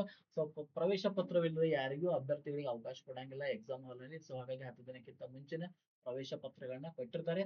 ಡೌನ್ಲೋಡ್ ಮಾಡ್ಕೋಬೇಕಾದ್ರೆ ನಿಮ್ದು ಏನ ಲಾಗಿನ್ ಆಗಿರ್ತಾರಲ್ಲ, ಅರ್ಜಿ ತುಂಬಬೇಕಾದ್ರೆ ಫಸ್ಟ್ ಏನ್ ಮಾಡ್ಬೇಕು, ನಾವು ಲಾಗಿನ್ ಆಗ್ಬೇಕಾಗಿದ್ರಿ. ನಾವು ಲಾಗಿನ್ ಆಗ್ಬೇಕು, ಒಂದು ಪಾಸ್ವರ್ಡ್ ಅನ್ನ ಕ್ರಿಯೇಟ್ ಮಾಡ್ಬೇಕು. ಆ ಪಾಸ್ವರ್ಡ್ ಅನ್ನ ಕ್ರಿಯೇಟ್ ಮಾಡಿದಾಗ ನಮ್ದು ಲಾಗಿನ್ ಆಗ್ತಾ ಇದೆ, ಆಮೇಲೆ ಅರ್ಜಿಯನ್ನು ಸಲ್ಲಿಸಬೇಕಾಗತೈತಿ. ಅವಾಗ ಯೂಸರ್ ನೇಮ್ ಮತ್ತು ಪಾಸ್ವರ್ಡ್ ಗಳು ನಿಮ್ಗೆ ಕ್ಲಾರಿಟಿ ಇರಬೇಕಾಗತೈತಿ. ಅವು ಇದ್ದು ಅಂದ್ರೆ ನಾಳೆ ಡೌನ್ಲೋಡ್ ಮಾಡಕ್ಕೆ ನಮಗೆ ಬೇಕಾಗ್ತೈತಿ. ಯೂಸರ್ ಐಡಿ ಮರ್ಲಿಕ್ಕೆ ಹೋಗ್ಬೇಡ್ರಿ, ಬಿಕಾಸ್ ಯಾಕಂದ್ರೆ ಪಾಸ್ವರ್ಡ್ ಮರ್ತರು ಸಹಿತ ಫಾರ್ಗೆಟ್ ಪಾಸ್ವರ್ಡ್ ಮಾಡೋದ್ರ ಮೂಲಕ ಪಾಸ್ವರ್ಡ್ ಅನ್ನು ಪುನಃ ರೆಡಿ ಮಾಡ್ಕೋಬಹುದು, ರೈಟ್. ದಟ್ ಇಸ್ ಇಂಪಾರ್ಟೆಂಟ್ ಇದೆ, ನೆನ್ಪಿಟ್ಕೋರಿ. ಇನ್ನು ಪ್ರಮುಖವಾಗಿ ಪರೀಕ್ಷಾ ಕೇಂದ್ರಗಳು ಹಂಚಿಕೆ ಮತ್ತು ಆದ್ಯತೆಯನ್ನು ಕೊಡ್ತಾ ಇದ್ದಾರೆ. ಅರ್ಜಿ ತುಂಬುವಾಗ ಇದು ಬಹಳ ಇಂಪಾರ್ಟೆಂಟ್ ಸ್ನೇಹಿತರೆ. ನೀವು ಅರ್ಜಿ ಯಾವ ಜಿಲ್ಲೆಗೂ ಹಾಕ್ರಿ, ಅರ್ಜಿ ಯಾವ ಜಿಲ್ಲೆಗೆ ಹಾಕ್ತೀರಾ ಅದು ನಿಮಗ್ ಬಿಟ್ಟದ. ಬಟ್ ಪರೀಕ್ಷೆನ ಎಲ್ಲಿ ಬರೀತೀರಿ ಅನ್ನೋದು ಬಹಳ ಇಂಪಾರ್ಟೆಂಟ್ ಇದೆ ಈ ಸಲ. ಮೊದಲು ಹೆಂಗಿತ್ತು ಹೇಳ್ರಿ, ಯಾವ ಜಿಲ್ಲೆಗೆ ಅರ್ಜಿ ಹಾಕ್ತೀರಿ ಅದೇ ಜಿಲ್ಲೆಗೆ ಪರೀಕ್ಷೆ ಬರಿಬೇಕಂತ ಅನ್ನೋದೊಂದು ರೂಲ್ಸ್ ಇತ್ತು ಕಳೆದ ಸಾಲಿನ ಪರೀಕ್ಷೆಗಳನ್ನ ಗಮನಿಸಿದಾಗ. ಬಟ್ ಈ ಬಾರಿ ಆ ರೀತಿ ಇಲ್ಲ, ಒಂದ್ ಸ್ವಲ್ಪ ಅವಕಾಶಗಳನ್ನ ಚೇಂಜ್ ಮಾಡ್ತಾ ಇದಾರೆ. ನೀವು ಯಾವ ಜಿಲ್ಲೆಗೆ ಬೇಕಾಗಿದೆಯೋ ಆ ಜಿಲ್ಲೆಗೆ ಚೂಸ್ ಮಾಡ್ಕೋಬಹುದು. ಬಟ್ ಪರೀಕ್ಷೆಯನ್ನ ಬರಿಬೇಕಾದ್ರೆ ನೀವು ಆದ್ಯತೆಯನ್ನ ಕೊಡ್ರಿ ಅಂತ ಹೇಳ್ತಾರೆ ಅವ್ರ ಅಭ್ಯರ್ಥಿ. ತಾನು ಅರ್ಜಿ ಸಲ್ಲಿಸಿರುವ ಎಲ್ಲಾ ಪರೀಕ್ಷೆಗಳನ್ನ ಒಂದೇ ಜಿಲ್ಲೆಯಲ್ಲಿ ಬರೆಯಲು ಅವಕಾಶ ಇದೆ, ನೆನ್ಪಿಟ್ಕೋರಿ. ನನಗೆ ಇಲ್ಲ PST Chikkodi ತೊಂದೆ, GPT Bagalkot ತೊಂದೆ, HSTR Mysuru ತೊಂದೆ. ಹಂಗಾರೆ 3 ಕಡೆ ನೀವು ತಿರುಗಾಡಾರ ಇಲ್ಲ, ನೀವು ಒಂದೇ ಜಿಲ್ಲೆಗೆ ಬರೀಬಹುದು. ಹಾಗಾಗಿ ಆದ್ಯತೆಯನ್ನ ಕೊಡ್ರಿ, ಪ್ರಿಯಾರಿಟಿ ಕೊಡ್ರಿ ಅಂತಾರ ಅವರು. ಕಾಮನ್ ಆಗಿ ನಿಮ್ಗೆ ಸಮೀಪ ಇರ್ತಕ್ಕಂಥ ಜಿಲ್ಲೆಗಳು, ನಿಮ್ಗೆ ಸಮೀಪ ಯಾವ್ದಾವ, ಧಾರವಾಡದ ಧಾರವಾಡ, ಆಮೇಲೆ ಬೆಳಗಾವ, ಆಮೇಲೆ ಹಿಂಗ್ ಪ್ರಿಯಾರಿಟಿ ಕೊಡ್ರಿ ಅಂತ ಇರ್ತಾರೆ. ಪರೀಕ್ಷಾ ಕೇಂದ್ರಗಳು, ಪರೀಕ್ಷಾ ಕೇಂದ್ರಗಳಿಗೆ ಆದ್ಯತೆಯನ್ನ ಕೊಡ್ರಿ. ನೀವು ಎಲ್ಲಿ ಸಮೀಪ ಆಗ್ತೈತಿ ನಿಮಗೆ ನೋಡಿ, ಚೂಸ್ ಮಾಡೋ ಜಿಲ್ಲೆನೇ ಬೇರೆ. ನೆನ್ಪಿಟ್ಕೋರಿ, ಚೂಸ್ ಮಾಡೋದಂದ್ರೆ ನೋಡ್ರಿ, ನಿಮ್ಗೆ ಜಾಬ್ ಬೇಕಾಗಿರೋ ಜಿಲ್ಲೆ ಅದು ಸೆಲೆಕ್ಷನ್ ಆದ್ರೆ ಅಂದ್ರೆ ಪರೀಕ್ಷೆ ಬರೆಯುವ ಜಿಲ್ಲೆಗೆ ಆದ್ಯತೆಯನ್ನು ಕೊಡ್ರಿ ಅಂತ ಹೇಳ್ತಾರೆ. ಆದ್ಯತೆ ಅಂದ್ರೆ ಏನ್ ಹೇಳ್ರಿ, ಸೊ ನೀವೇನ್ ಮಾಡ್ರಪ್ಪ ಅಂದ್ರೆ ನಿಮ್ ಸಮೀಪ ಇರ್ತಕ್ಕಂಥ ಜಿಲ್ಲೆನ ತಗೋರಿ, ಅಥವಾ ನೀವಿರೋ ಜಿಲ್ಲೆನ ತಗೋರಿ. ಫಸ್ಟ್ ನೀವು ಚೂಸ್ ಏನ್ ಮಾಡೋದ್ರಿ, ನೀವಿರೋ ಜಿಲ್ಲೆನ ಪರೀಕ್ಷಾ ಕೇಂದ್ರ ಅಂತ ಕನ್ಸಿಡರ್ ಮಾಡ್ಕೋತೀವಿ. ನೀವು ಅದನ್ನ ಕೊಡೋದು, ಅಲ್ಲೇ ಪೇಪರ್ ಬರ್ದೈತಿ ಅಲ್ಲೇ ಬರಿಬೇಕಾಗ್ತೈತಿ, ಅಂದ್ರೆ ದೂರ ಹೋಗೋದು ಕಡಿಮೆ ಆಗ್ತೈತಿ. ಇಲ್ರಿ ಸರ್ ನಾನು ಚಿಕ್ಕಬಳ್ಳಾಪುರ ರೀ, ನಾನು ಚಿಕ್ಕೋಡಿ ಬರೋವನ್ರಿ, ಸೊ ಚಿಕ್ಕೋಡಿ ಜಾಬ್ ಮಾಡಕ್ ಬರ್ರಿ, ಬಟ್ ಎಕ್ಸಾಮ್ ಬರೆಯಕ್ ಬರ್ಬೇಡ್ರಿ. ನಿಮ್ ಜಿಲ್ಲೆಯಲ್ಲಿ ನಿಮಗೆ ಏನಿದೆ ಹೇಳ್ರಿ ಅವಕಾಶ ಇದೆ, ನೆನ್ಪಿಟ್ಕೋರಿ. ಈ ಬಾರಿ ಕೊಡ್ತಾ ಇದಾರೆ. ಹಾಗಾಗಿ ಆದ್ಯತೆಯನ್ನ ಕೊಡ್ಬೇಕಾದ್ರೆ ಮೊದಲ ಪ್ರಿಯಾರಿಟಿ ನಿಮ್ಮ ಜಿಲ್ಲೆಗೆ ಕೊಡ್ರಿ. ಎರಡನೇ ಪ್ರಿಯಾರಿಟಿ ಬಸ್ ಕನ್ವಿನಿಯಂಟ್ ಇರ್ತಕ್ಕಂಥ ಸಮೀಪ ಇರ್ತಕ್ಕಂಥ ಜಿಲ್ಲೆಗೆ ಏನ್ ಮಾಡ್ರಿ ಅವಕಾಶಗಳನ್ನ ತಗೋರಿ.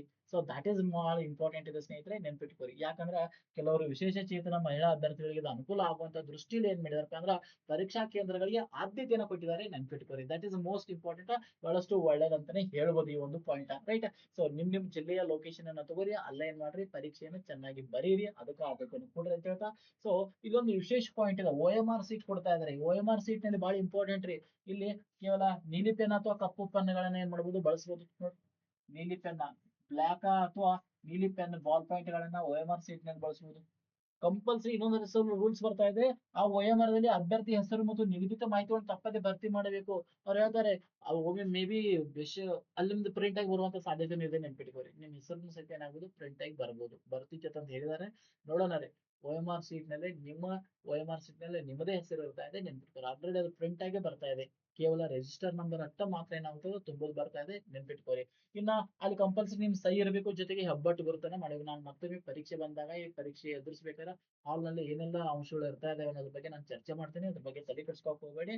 ಯಾಕಂದ್ರೆ ಸಹಿ ಮಾಡ್ಲೇಬೇಕಂತ ರೂಲ್ಸ್ ಅದ. OMR ಸೀಟ್ ಮೇಲೆ ಸಹಿ ಮಾಡದೇ ಇದ್ರ ಅದು ವ್ಯಾಲ್ಯೂಯೇಷನ್ ಆಗಂಗಿಲ್ಲ, ನೆನ್ಪಿಟ್ಕೋರಿ. ಸೊ ಇದು ಬಹಳ ಇಂಪಾರ್ಟೆಂಟ್. ಇನ್ನ ಬಹು ಆಯ್ಕೆ ಉತ್ತರಗಳು. OMR ಸೀಟ್ ನಲ್ಲಿ 5 ಆಪ್ಷನ್ಸ್ ಗಳನ್ನ ಕೊಡ್ತಾ ಇದಾರೆ. Very interesting. ಬಹಳ ಅಭ್ಯರ್ಥಿಗಳು ಕನ್ಫ್ಯೂಷನ್ ಮಾಡ್ಕೊಂಗಿಲ್ಲ. ಸೊ ಯಾವ್ದಾದ್ರು ಒಂದು ಉತ್ತರ ಗೊತ್ತಿತ್ತಂದ್ರೆ ಟಿಕ್ ಹಾಕಬೇಕ್ರಿ. ಗೊತ್ತಿತ್ತಂದ್ರೆ 1 2 3 4 ಟಿಕ್ ಹಾಕ್ರಿ. ಗೊತ್ತಿಲ್ಲಗಿತ್ತಂದ್ರ 5ನೇ ನಂಬರ್ ಟಿಕ್ ಹಾಕ್ರಿ. ಹಾಕ್ಲೇಬೇಕು. ಒಂದೊಳಕ 5 ಖಾಲಿ ಬಿಟ್ರಿ. 5 ಖಾಲಿ ಬಿಟ್ರಿ ಅಂದ್ರ ಏನಾಗ್ತದ, ನಿಮ್ಮ ಅಂಕದಲ್ಲಿ 0.2 ಮಾರ್ಕ್ಸ್ ಏನಾಗ್ತದ ಅಂದ್ರೆ ಕಟ್ ಆಗ್ತಾ ಇದೆ. 0.25 ಅಂಕ ಕಟ್ ಆಗ್ತಾ ಇದೆ, ನೆನ್ಪಿಟ್ಕೋರಿ. ಕಂಪಲ್ಸರಿ ಹೇಳಿದಾರೆ ಅವರ, ನೆನ್ಪಿಟ್ಕೋರಿ. 5ನೇ ವೃತ್ತವನ್ನ ಅಂಡಾಕಾರವನ್ನ ನೀಡಲಾಗಿದೆ, ಅದನ್ನು ಗುರುತು ಮಾಡ್ಲೇಬೇಕು. ಒಂದ್ ವೇಳೆ ಮಾಡದೇ ಇದ್ರ ಕಂಪಲ್ಸರಿ ಏನಪ್ಪಾ ಅಂದ್ರ ನಿಮ್ಮ ಅಂಕಗಳು ಏನಾಗ್ತವಪ್ಪ ಅಂದ್ರೆ ಕಟ್ ಆಗ್ತಾ ಇದಾವೆ, ನೆನ್ಪಿಟ್ಕೋರಿ. ಹಾಗಾಗಿ 5ನೇದಕ್ಕ ನೀವು ಯಾವ್ದು ಉತ್ತರ ಬರ್ಲಿಲ್ಲ ಅಂದ್ರ ನೀವೇನ್ ಮಾಡ್ರಿ, ಮಾರ್ಕ್ ಮಾಡ್ರಿ. ಮಾಡ್ಲೇಬೇಕು 5ನೇದು. ಇಲ್ಲ ಉತ್ತರ ಬರ್ತೈತಂದ್ರೆ ಯಾವ್ದಕ್ಕಂದ್ರೆ ಹಾಕಿ ಬಿಟ್ರೆ ತಪ್ಪಾದ್ರೆ ಆಗತ್, ನಮಗೇನಾಗೋದೈತಿ. ಖಾಲಿ ಬಿಟ್ರಂದ್ರೆ 0.25 ಹೋಗ್ತೈತಿ, ನೆನ್ಪಿಟ್ಕೋರಿ. ನೋಡ್ರಿ, ನೆಗೆಟಿವ್ ಅಂಕಗಳಿದಾವೆ. 0.25 ಮಾರ್ಕ್ಸ್ ಏನಾಗ್ತದೆ, ಕಟ್ ಆಗ್ತದೆ. ಯಾವಾಗ ಕಟ್ ಆಗ್ತದೆ, ನೀವು OMR ಸೀಟ್ ನಲ್ಲಿ 5 ಆಪ್ಷನ್ಸ್ ಗಳಿಗೆ ಯಾವುದೇ ಮಾರ್ಕ್ ಮಾಡದೇ ಇದ್ದಾಗ ಮಾತ್ರ. ತಪ್ಪು ಉತ್ತರಕ್ಕಲ್ಲ, ನೆನ್ಪಿಟ್ಕೋರಿ. ನೀವು ಬಿಡಿಸಿ ಯಾವ್ದೋ ಒಂದು ಉತ್ತರವನ್ನ ಟಿಕ್ ಮಾಡಿರ್ತೀರ, ಅದು ತಪ್ಪಿತ್ತು ಅಂದ ಕೂಡಲೇ ನಿಮ್ಗೆ 0.25 ಕಟ್ ಆಗಂಗಿಲ್ಲ. ಎಲ್ಲವೂ ಖಾಲಿ ಬಿಟ್ರಿ ಅಂದ್ರ 0.25 ಏನಾಗ್ತೈತಿ, ಕಟ್ ಆಗ್ತಾ ಇದೆ. ಸೊ ದಟ್ ಈಸ್ ರೂಲ್ಸ್ ಕೊಟ್ಟಿದ್ದಾರೆ. ಇದು ನಿಮಗೆ ಗಮನ ಇರಲಿ. ಇದು ನಿಮಗೆ ಏನಾಗಿರ್ಲಿ, ಗಮನ ಇರಲಿ. ರೈಟ್. ಸೊ 4 ಉತ್ತರಗಳನ್ನ ಉತ್ತರಿಸದೆ 5ನೇ ವೃತ್ತವನ್ನು ಸಹಿತ ಭರ್ತಿ ಮಾಡದೆ ಸಂಪೂರ್ಣವಾಗಿ ಖಾಲಿ ಬಿಟ್ಟರೆ ನೆಗೆಟಿವ್ ಅಂಕಗಳನ್ನ ನೀಡಲಾಗುವುದು ಅಂತ ಒಂದು ಕ್ಲಾರಿಫಿಕೇಶನ್ ಕೊಟ್ಟಿದ್ದಾರೆ. ಇದು ತಮಗೆ ಗೊತ್ತಿರಬೇಕಾಗಿರ್ತಕ್ಕಂಥ ವಿಚಾರ ಅಂತ ಹೇಳ್ತಾ ಇದ್ದಾನೆ. ಸೊ ಹಾಗಾಗಿ ಮಾರ್ಕ್ಸ್ ಗಳನ್ನ ಸುಮ್ನೆ ಕಳ್ಕೊಕ್ ಹೋಗ್ಬೇಡ್ರಿ. ಅದು ತಪ್ಪಿದ್ರೆ ನಮಗೇನಾಗೋದಿ, ತಪ್ಪಿದ್ರೆ ಮಾರ್ಕ್ಸ್ ಕಟ್ ಆಗಂಗಿಲ್ಲ, ಖಾಲಿ ಬಿಟ್ರೆ ಕಟ್ ಆಗ್ತೈತಿ. ಎಚ್ಚರವಾಗಿರ್ರಿ. ಅದ ಇದ್ರ ಅರ್ಥ ಏನ್ ಹೇಳ್ರಿ, ಶಿಸ್ತು, ಪ್ರಾಮಾಣಿಕತೆ, ಜೊತೆಗೆ ವಿಶ್ವಾಸ, ಪರೀಕ್ಷೆ ವಿಶ್ವಾಸತೆ. ಕೆಲವೊಬ್ರು ಖಾಲಿ ಬಿಟ್ಟಿರ್ತಾರೆ, ಎಲ್ಲೋ ಯಾರೋ ತುಂಬ್ತಾರ ಒಂದು ಯಾರೋ ನೆಗೆಟಿವ್ ಹೇಳಿಬಿಟ್ಟಿರ್ತಾರೆ ನಿಮಗೆ. ಹೌದಾ, ಈ ಖಾಲಿ ಬಿಟ್ರಂದ್ರೆ ಎಲ್ಲಾನು ಮೈನಸ್ ಆಗಿ ಹೋಗ್ತಾ ಇದೆ, ನೆನಪಿರ್ಲೈತಿ ನಿಮಗೆ. ರೈಟ್. ಓಕೆ. ಎಸ್, ಇದು ನಿಮಗೆ ಗೊತ್ತಿರ್ಲಿ. ಇನ್ನೊಂದು ವಿಶೇಷವಾಗಿರ್ತಕ್ಕಂಥದ್ದು, ಸೊ 4 ಕಡೆ ನಮ್ದು ಏನಾಗ್ತಾ ಇದೆಪ್ಪ ಅಂದ್ರೆ ನಡೀತಾ ಇದೆ ಯಾವುದು ನೇಮಕಾತಿ. ನಾನು ಹೇಳ್ತೇನೆ ನೋಡ್ರಿ, ನಾನ್ HK ನಡೀತಾ ಇದೆ. ಜೊತೆಗೆ ಏನಪ್ಪಾ ಅಂದ್ರೆ HK ಎಕ್ಸಾಮ್ ನಡೀತಾ ಇದೆ. ಜೊತೆಗೆ ಏನಪ್ಪಾ ಅಂದ್ರೆ ಬೆಂಗಳೂರು ಉತ್ತರ ಮತ್ತು ಕೇಂದ್ರ ಭಾಗದಲ್ಲಿ ಸಹಿತ ಮೀಸಲಾತಿ ಇದಾವೆ, ನೆನ್ಪಿಟ್ಕೊಳ್ಳಿ ಸ್ನೇಹಿತರೆ, ನೆನ್ಪಿಟ್ಕೊಳ್ಳಿ. ಹೌದಾ. ಸೊ ನಾನು ಒಂದ್ ಸ್ವಲ್ಪ ಇದನ್ನ ನೋಡ್ತೀನಿ, ಟೈಮ್ ಟೇಬಲ್ ಯಾವಾಗಿದೆ ನೋಡ್ತೀನಿ. ನಿಮಗೆ ಟೈಮ್ ಟೇಬಲ್ ಅನ್ನು ಸಹಿತ ಕ್ಲಾರಿಟಿ ಕೊಡಬೇಕಾಗಿದೆ ನಿಮಗೆ. ಸೊ ಟೈಮ್ ಟೇಬಲ್ ನಾನು ಅಪ್ಡೇಟ್ ಮಾಡ್ಲಿಲ್ಲ ಇದ್ರಾಗ. ಓಕೆ. ಎಸ್, ಒಂದು ನಿಮಿಷ. ಟೈಮ್ ಟೇಬಲ್ ಸಹಿತ ನಾನು ನಿಮಗೆ ಕೊಡ್ಬೇಕಾಗ್ತೈತಿ ಸ್ನೇಹಿತರೆ, ನೆನ್ಪಿಟ್ಕೊಳ್ಳಿ. ಯಾಕಂದ್ರೆ ಮೇನ್ ಟೈಮ್ ಟೇಬಲ್ ಇದರಿ. ಟೈಮ್ ಟೇಬಲ್ ನಿಮಗೆ ಗೊತ್ತಿಲ್ಲಾಗಿದ್ದಾರೆ ನೀವೇನ್ ಮಾಡಾರ. ಹೌದಾ, ಯಾಕಂದ್ರೆ ಎಕ್ಸಾಮ್ ದಾಗ ಕ್ಲಾರಿಟಿ ಕೊಟ್ಬಿಟ್ಟೆ ನಾವು ಯಾವ್ಯಾವ ಟೈಮ್ದಾಗ ಏನೇನ್ ನಡೀತ ಅನ್ನೋದು. ಆಲ್ರೆಡಿ ಅವ್ರು ಏನ್ ಮಾಡಿದಾರಪ್ಪ ಆತರ, ಸೊ ಕ್ಲಾರಿಟಿ ಕೊಟ್ಟು ಬಿಟ್ಟಿದ್ದಾರೆ. ಅವುಗಳನ್ನ ಮಿಸ್ ಮಾಡ್ಕೊಂಗಿಲ್ಲ, ನೆನ್ಪಿಟ್ಕೊಳ್ಳಿ. ರೈಟ್. ಸೊ ಟೈಮ್ ಟೇಬಲ್ ಪ್ರಕಾರ ಏನಾಗ್ತದಪ್ಪ ಅಂದ್ರೆ ಅನೌನ್ಸ್ ಮಾಡಿದಾರೆ. ಆ ಟೈಮ್ ಟೇಬಲ್ ನೀವು ನೋಡ್ರಿ ಅಂದ್ರೆ ಗೊತ್ತಾಗ್ಬಿಡ್ತೀವಿ. ನೋಡ್ರಿ, ಇಲ್ಲಿ ಬರಿತಾ ಇದೆ ನೋಡ್ರಿ, ಇದು ಕ್ಲಾರಿಟಿ ಗೊತ್ತಾಗುತ್ತೆ ನಿಮ್ಗೆ. ರೈಟ್. ಸೊ ಫಸ್ಟ್ ಯಾರಿಗೆ ಇದಪ್ಪ ಅಂದ್ರೆ ಪರೀಕ್ಷೆ. ಎಸ್, ಅಖಿಲ ಕರ್ನಾಟಕ ಕಲ್ಯಾಣ ಅಂದ್ರೆ ನಾನ್ HK ಇದು. ನಾನ್ HK ಪರೀಕ್ಷೆಗಳಿದಾವೆ. ಸೊ ಎಲ್ಲಿಂದ ಸ್ಟಾರ್ಟ್ ಆಗ್ತಾವ್ರಿ, 5:10 ಇದೆ, ನೆನ್ಪಿಟ್ಕೋರಿ. ನೆಕ್ಸ್ಟ್ ಪೇಪರ್ 1 ಇದು. ಇನ್ನು ಪೇಪರ್ 2 ಏನದ ಹೇಳ್ರಿ, 5:10 ಆಯ್ತಾ. ನೆಕ್ಸ್ಟ್ 6:10 ಇದೆ. 6:10 ಇದೆ ಸ್ನೇಹಿತರೆ, ನೆನ್ಪಿಟ್ಕೋರಿ. 1ನೇ ಪೇಪರ್, ಇದು 2ನೇ ಪೇಪರ್.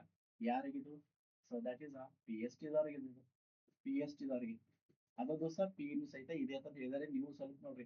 ಇದನ್ನ ಯಾಕೆ ಕೊಡೋದಂದ್ರ, ಸೊ ನಿಮಗೆ ಕ್ಲಾರಿಟಿ ಇರಲಿ. ಎರಡನೇದೇನಪ್ಪ ಅಂದ್ರೆ ಪರೀಕ್ಷಾ ವಿವರ ಯಾವ್ದು GPT ದವರಿಗೆ ಸಹಿತ ಪರೀಕ್ಷೆ ಇದೆ. ಯಾವಾಗಪ್ಪ ಅಂದ್ರ 8 ಮತ್ತು ಇನ್ನೊಂದು ಯಾವ್ದು ಪೇಪರ್ 2 9 ಗಂಟೆಗೆ. 8ನೇ ತಾರೀಕ ಮತ್ತು 9ನೇ ತಾರೀಕು ಏನದಪ್ಪ ಅಂದ್ರೆ ಅಕ್ಟೋಬರ್ದಾಗ ಪರೀಕ್ಷೆ ಇದೆ. ಯಾವುದು GPT ಪರೀಕ್ಷೆ ಇದೆ. ಸೊ ಪೇಪರ್ 2 ಇದೆ. ಕ್ಲಿಯರ್ ಆಗಿ ನೆನ್ಪಿಟ್ಕೋರಿ. ಇನ್ನೊಂದು ಕೆಳಗಿದೆ ಯಾವುದು, ಪೇಪರ್ 1 ಜನರಲ್ ಟೀಚರ್ ಫಾರ್ ಯಾರಿಗೆ ಹೇಳ್ರಿ, ಅಸಿಸ್ಟೆಂಟ್ ಮಾಸ್ಟರ್. ಮತ್ತು P ದವರಿಗೆ 12 ತಾರೀಕಿದೆ, ನೆನ್ಪಿಟ್ಕೋರಿ. ಪೇಪರ್ 2 ಸ್ಪೆಸಿಫಿಕ್ ಪೇಪರ್ ಯಾರಿಗಿದೆ, 13 ತಾರೀಕಿದೆ. P ದವರಿಗೆ ಅದ ದಿವಸ ಇದೆ, ನೆನ್ಪಿಟ್ಕೋರಿ. ಟೈಮ್ ಟೇಬಲ್ ಅನ್ನ ನೋಡ್ರಿ. ಸೊ ಇದ್ರ ಅರ್ಥ ಏನಾಗ್ರಿ, ಇದು ನಾನ್ HK ನೋಡ್ರಿ. ಒಂದು ನಾನ್ HK ನೀವು ಅಪ್ಲೈ ಮಾಡಬಹುದು. ಇಲ್ಲಿ ಯಾರೆಲ್ಲ ಅಪ್ಲೈ ಮಾಡ್ತಾರೆ, ಇಡೀ ಕರ್ನಾಟಕದ ಎಲ್ಲಾ ಜಿಲ್ಲೆಗಳದವ್ರು ಅಪ್ಲೈ ಮಾಡ್ತಾರೆ. ಸರ್ ನೀವು ಅನ್ಬೋದು ಸರ್ ನಾನ್ ಎಚ್ ಕೆದವ್ರು ಇಲ್ಲಿ ಅಪ್ಲೈ ಮಾಡ್ಬೋದು, ಎಸ್ ಅವರು ಅಪ್ಲೈ ಮಾಡ್ಬೋದು. ಅವ್ರಿಗೆ ಏನಾದ್ರು ಇಂತಿಷ್ಟು ಪರ್ಸೆಂಟ್ ಇಲ್ಲ, ಟೋಟಲ್ ನಮ್ ಜೊತೆನ ಅವ್ರು ಏನ್ ಮಾಡ್ತಾರೆ, ನಮ್ ಜೊತೆ ಫೈಟ್ ಮಾಡ್ತಾ ಇದಾರೆ. ಅವ್ರಿಗೆ ಇಲ್ಲಿ ಬರಕ ಅವಕಾಶ 100ಕ್ಕೆ 100 ಇದೆ, ನಮಗೂ 100ಕ್ಕೆ 100 ಇದೆ, ಅವ್ರಿಗೂ 100ಕ್ಕೆ 100 ಇದೆ. ಸೊ ನೆನ್ಪಿಟ್ಕೋರಿ. ಇದಾಗನೇ ಎರಡನೇದು ಎಚ್ ಕೆ ರೀಸನ್ ಬಂದೈತಿ. ಎಚ್ ಕೆ ರೀಸನ್ಗೂ ಸಪರೇಟ್ ಅರ್ಜಿ ಹಾಕಬಹುದು ನೀವು. ನೋಡ್ರಿ ಕನ್ಫ್ಯೂಸ್ ಮಾಡ್ಕೊಂಗಿಲ್ಲ ನೀವು. ನಾನ್ ಫಸ್ಟ್ ಹೇಳಿದೆ ಸರ್ ಒಂದ್ ಅರ್ಜಿ, ಒಂದ್ ಜಿಲ್ಲೆಗೆ ಒಂದ್ ಅರ್ಜಿ, ಅದ್ಯಾವ್ದ್ರಿ? ಈ ಎಕ್ಸಾಮ್ ಕರೆದು, ಈ ಎಕ್ಸಾಮ್, ಆ ಎಕ್ಸಾಮ್ ಬೇರೆ ರೀ. ಆ ಎಕ್ಸಾಮ್ ಬೇರೆ, ನೆನ್ಪಿಟ್ಕೋರಿ. ಅಲ್ಲಿ ಪೋಸ್ಟ್ ಗಳು ಎಷ್ಟು ನಿಮ್ಗೆ ಕೊಟ್ಟಿದ್ದಾರೆ, ಹೌದಾ? ಇನ್ನ ಎಚ್ ಕೆದಾಗ ಇದು ಎಕ್ಸಾಮ್ ಬೇರೆ ರೀ, ಇದು ಟೈಮ್ ಟೇಬಲ್ ಬೇರೆ ಇದೆ ರೀ. ನೋಡ್ಲ ಅವ್ರು ಟೈಮ್ ಟೇಬಲ್ ಕೊಟ್ಟಿದ್ದಾರೆ. ಪಿ ಎಸ್ ಟಿ ದವ್ರಿಗೆ 14ರಿಂದ 14 15 ಇದೆ. ಜಿ ಪಿ ಟಿ ದವರಿಗೆ 16 17 ಇದೆ. ನೆಕ್ಸ್ಟ್ ಯಾವ್ರಿಗೆ ಪೇಪರ್ 2 ಸಬ್ಜೆಕ್ಟ್, ರೈಟ್? ಸೊ ನೆನ್ಪಿಟ್ಕೋರಿ, ನಮ್ ಮ್ಯಾಥ್ಸ್ ಸೈನ್ಸ್ ಎಲ್ಲ ಕ್ಲಿಯರ್ ಆಗಿ ಕೊಟ್ಟಿದ್ದಾರೆ. ಹೈಸ್ಕೂಲ್ ಕೊಟ್ಟಿಲ್ಲ, ನೆನ್ಪಿಟ್ಕೋರಿ, ಕನ್ಫ್ಯೂಸ್ ಮಾಡ್ಕೊಂಗಿಲ್ಲ ಇಲ್ಲಿ. ಹೌದಾ? ಹೈಸ್ಕೂಲ್ ಕೊಟ್ಟಿಲ್ಲ ಅವರು, ರೈಟ್? Paper 2, right? ನೀವು ಹೈಸ್ಕೂಲ್ ಬರಂಗಿಲ್ಲ, ಇಲ್ಲಿ ಅವರು ಡಿವಿಷನ್ ವೈಸ್ ಇರ್ತೈತಿ, ಕನ್ಫ್ಯೂಸ್ ಮಾಡ್ಕೊಂಗಿಲ್ಲ ನೀವು. ಹೌದಾ? ಪಿ ಎಸ್ ಟಿ ದವರಿಗೆ, ಜಿ ಪಿ ಟಿ ದವರಿಗೆ ನಾನ್ ಎಚ್ ಕೆ ಒಂದ್ ಸಪರೇಟ್ ಎಕ್ಸಾಮ್ ಇದೆ, ಎಚ್ ಕೆ ಒಂದ್ ಸಪರೇಟ್ ಎಕ್ಸಾಮ್ ಇದೆ. ಹಂಗಾರೆ ಯಾರೆಲ್ಲ ಅರ್ಜಿ ಹಾಕ್ಬೋದು? ಎಸ್, ಇಲ್ಲಿ 80% ಇದೆ, ನೆನ್ಪಿಟ್ಕೋರಿ. ಇಲ್ಲಿ ನಾನ್ ನೋಡ್ತಾ ಇದ್ದೀನಿ, ಗಮನಿಸ್ರಿ. ಇಲ್ಲಿ ಈ ಜಿಲ್ಲಾದವರಿಗೆ 80% ಏನಿದೆ ಅವಕಾಶ ಇದೆ. ಉಳಿದ ಜಿಲ್ಲಾದವರಿಗೆ ಎಷ್ಟಿದೆ? 20. ಈ ಉಳಿದ ಏನಿದಾರಲ್ಲ ಇಲ್ಲಿ ಖಾಲಿ ಏನ್ ಕಾಣೋದಿಲ್ಲ, ಇವರೆಲ್ಲರೂ 20%. ನಿಮಗೆ ಬೇಕಾದ ಜಿಲ್ಲೆಗೆ ನೀವು ಏನ್ ಮಾಡ್ಬೋದು? ಅರ್ಜಿ ಹಾಕ್ಬೋದು. ಈ ಉದಾಹರಣೆ 10 ಸೀಟ್ ಅದಾವ ತಿಳ್ಕೊರಿ, ಅಲ್ಲಿ 8 ಯಾರಿಗಿದಾವೆ? H K ದವ್ರಿಗಿದಾವೆ. ಇನ್ನು 2 ಸೀಟಕ್ಕ ಇಷ್ಟೆಲ್ಲಾ ಜಿಲ್ಲಾದವರು ಫೈಟ್ ಮಾಡ್ಬೇಕಾಗಿದೆ. ಅಲ್ಲಿ ಯಾರು ಹೈಯೆಸ್ಟ್ ಇದಾರು, ಕಾಸ್ಟ್ ಯಾರದಾರು, ಅದಕ್ಕೆ ಡಿಪೆಂಡ್ ಅಪಾನ್ ಸಿಗ್ತಾ ಇದೆ. ಕ್ಲಿಯರ್ ಆಯ್ತಲ್ರಿ? ಸೊ ನೋಡಿ, ನಾನ್ ಎಚ್ ಕೆ ಸಪರೇಟ್ ಏನಿದೆಪ್ಪ ಅಂದ್ರೆ ಎಕ್ಸಾಮ್ ಇದೆ. ಅಂದ್ರೆ ಆ ನೀವು ಎಚ್ ಕೆದಾಗೂ ಎಕ್ಸಾಮ್ ಬರೀಬಹುದು, ನಾನ್ ಎಚ್ ಕೆದಾಗೂ ಎಕ್ಸಾಮ್ ಬರೀಬಹುದು. ಫಸ್ಟ್ ನಾನ್ ಎಚ್ ಕೆ ನಡೀತಾ ಇದೆ. ನಾನ್ ಎಚ್ ಕೆದಾಗ ಯಾರೆಲ್ಲ ಬರ್ತಾರೋ ಇಡೀ ಕರ್ನಾಟಕದ ಎಲ್ಲಾ ಜಿಲ್ಲೆದವರು ಹಾಕ್ತಾರೆ. ಇನ್ನ ಎಚ್ ಕೆ ರೀಸನ್ದಾಗ ಯಾರು ಹಾಕ್ತಾರೆ? ಇಲ್ಲಿ ಏನ್ ಮಾಡ್ತಾರಪ್ಪ ಅಂದ್ರೆ ಎಲ್ಲಾ ಜಿಲ್ಲಾದವರು ಅಪ್ಲೈ ಮಾಡ್ಬೋದು. ನೀವು ಯಾರು ಬೇಕಾದ್ರೆ ಎಲ್ಲರೂ ಹಾಕೋದು. ಬಟ್ ರೂಲ್ಸ್ ಇದೆ. 10 ಸೀಟ್ ಇದ್ದು ಅಂದ್ರೆ 8 ಯಾರಿಗಿದೆ? ಇಲ್ಲಾರನ್ನ ತಗೋತಾ ಇದಾರೆ. ಇನ್ನು 2 ಅಷ್ಟ ಹೊರಗಿನ ಜಿಲ್ಲಾದವರಿಗೆ ಅವಕಾಶ ಇದೆ, ನೆನ್ಪಿಟ್ಕೊಳ್ಳಿ. ಅರ್ಥ ಆಯ್ತಲ್ರಿ? ಇಲ್ಲಿ ಸಹಿತ ಒಂದೇ ಜಿಲ್ಲೆಗೆ ಆಗ್ಬೇಕು. ಮತ್ತೆ ಇಲ್ಲಿ 6 7 ಜಿಲ್ಲಾದ ಅನ್ಕೊಳ್ಳಿ, 7 ಜಿಲ್ಲೆಗೆ 7 ಅಪ್ಲಿಕೇಶನ್ ಇಲ್ಲ, ಒಂದು ಜಿಲ್ಲೆಗೆ ಒಂದೇ ಅರ್ಜಿ ಇದೆ. ಬಟ್ ಏನಾಗ್ತದೆ, ಇಲ್ಲಿ 20% ಕೌಂಟ್ ಆಗ್ತಾ ಇದೆ, ನೆನ್ಪಿಟ್ಕೊಳ್ಳಿ. ಕ್ಲಿಯರ್ ಆಗಿ ಗಮನಿಸ್ರಿ. ಹಾಗಾದ್ರೆ ನೀವು non H K separate exam, separate ಅರ್ಜಿ ಎಲ್ಲ ಇಲ್ಲಿರ್ಲಿ. ಕ್ಲಿಯರ್? ಇನ್ನ ಎಚ್ ಕೆದಾಗ ಸಪರೇಟ್ ಅರ್ಜಿ ಇರ್ತಾ ಇದೆ, ಒಂದ್ ಜಿಲ್ಲೆ ಚೂಸ್ ಮಾಡೋದು, ಅದು ಎಕ್ಸಾಮ್ ಬೇರೆ, ಅದ ರೂಲ್ಸ್ ಬೇರೆ. ನೋಡ್ರಿ, ಪ್ರಶ್ನೆ ಪತ್ರಿಕೆನೇ ಬೇರೆ, ಫೀನ ಬೇರೆ, ಎಲ್ಲಾ ಬೇರೆನ ಇಲ್ಲಿ. ಇಲ್ಲಿ ಹೆಂಗ್ರಿ, ಕನ್ಫ್ಯೂಸ್ ಮಾಡ್ಕೊಂಗಿಲ್ಲ. ಇಲ್ಲಿ ನಾನ್ ಎಚ್ ಕೆ ಇದು ಸಪರೇಟಾ, ಎಚ್ ಕೆ ಇದು ಸಪರೇಟಾ. ಇನ್ನೊಂದು ಚಾನ್ಸ್ ಕೊಟ್ಟಿದ್ದಾರೆ. ಬೆಂಗಳೂರು ಬೆಂಗಳೂರು ಗ್ರಾಮ ಬೆಂಗಳೂರು ನಗರದ ಉತ್ತರ ಜಿಲ್ಲೆ ಮತ್ತು ಕೇಂದ್ರ ಜಿಲ್ಲೆಗೆ ಅಲ್ಲಿ 8% ಇದೆ, ನೆನ್ಪಿಟ್ಕೊಳ್ಳಿ. ಎಷ್ಟು ಶೇಕಡ ಇದೆ ಹೇಳ್ರಿ? 8% ಇದೆ. ಇಲ್ಲಿ ಯಾರ ನೋಡಿ, ಇಲ್ಲಿ ಬರ್ತಾರೆ, ಬೆಂಗಳೂರಿಗೆ ವಿಶೇಷ ರಿಯಾಯಿತಿ ಮೀಸಲಾತಿ ಇದೆ, ನೆನ್ಪಿಟ್ಕೊಳ್ಳಿ. 8% ಇದೆ. ಹಾಗಾದ್ರೆ ಇದು ಯಾರ ವ್ಯಾಪ್ತಿ ಬರ್ತೀವಿ ಅಂದ್ರೆ BBMP ವ್ಯಾಪ್ತಿಗೆ ಬರ್ತಕ್ಕಂತ ಒಂದು ಪ್ರದೇಶಗಳು ಕರೀತಾ ಇದಾವೆ. ಮೀಸಲಾತಿ ಕಲ್ಯಾಣ ಕರ್ನಾಟಕದ ರಾಜ್ಯ ಮಟ್ಟದ ಸ್ಥಳೀಯ ವೃಂದದ 8% ಹುದ್ದೆಗಳಿಗೆ ಪ್ರತ್ಯೇಕ ಅಧಿಸೂಚನೆ ಹೊರಡಿಸಲಾಗಿದೆ. ಇದರ ಅರ್ಥ ಏನ್ ಹೇಳ್ರಿ? ಇಲ್ಲಿ ಬೆಂಗಳೂರ್ಗ ಕೇವಲ ಎಚ್ ಕೆದವ್ರು ಮಾತ್ರ ಅವಕಾಶ ಇದೆ, ನಿಮ್ಗೆ ಅವಕಾಶ ಇಲ್ಲ, ನೆನ್ಪಿಟ್ಕೋರಿ. 8% ಹುದ್ದೆಗಳಿಗೆ ಪ್ರತ್ಯೇಕ, ಯಾರಿಗೆ? ಕಲ್ಯಾಣ ಕರ್ನಾಟಕ ರಾಜ್ಯ ಮಟ್ಟದ ಸ್ಥಳೀಯ ವೃಂದ ಅಂತ ಕೊಟ್ಟಿದ್ದಾರೆ. ವಿಶೇಷ ಸೂಚನೆ, 8% ಹುದ್ದೆಗಳಿಗೆ ಪ್ರತ್ಯೇಕ ಸ್ಪರ್ಧಾತ್ಮಕ ಪರೀಕ್ಷೆ. ಅಂದ್ರ ಇಲ್ಲಿ ನೆನ್ಪಿಟ್ಕೋರಿ, ನಾನ್ ಎಚ್ ಕೆದವ್ರಿಗೆ ಎಷ್ಟು ಎಕ್ಸಾಮ್ ಬರೀಬಹುದ್ರಿ?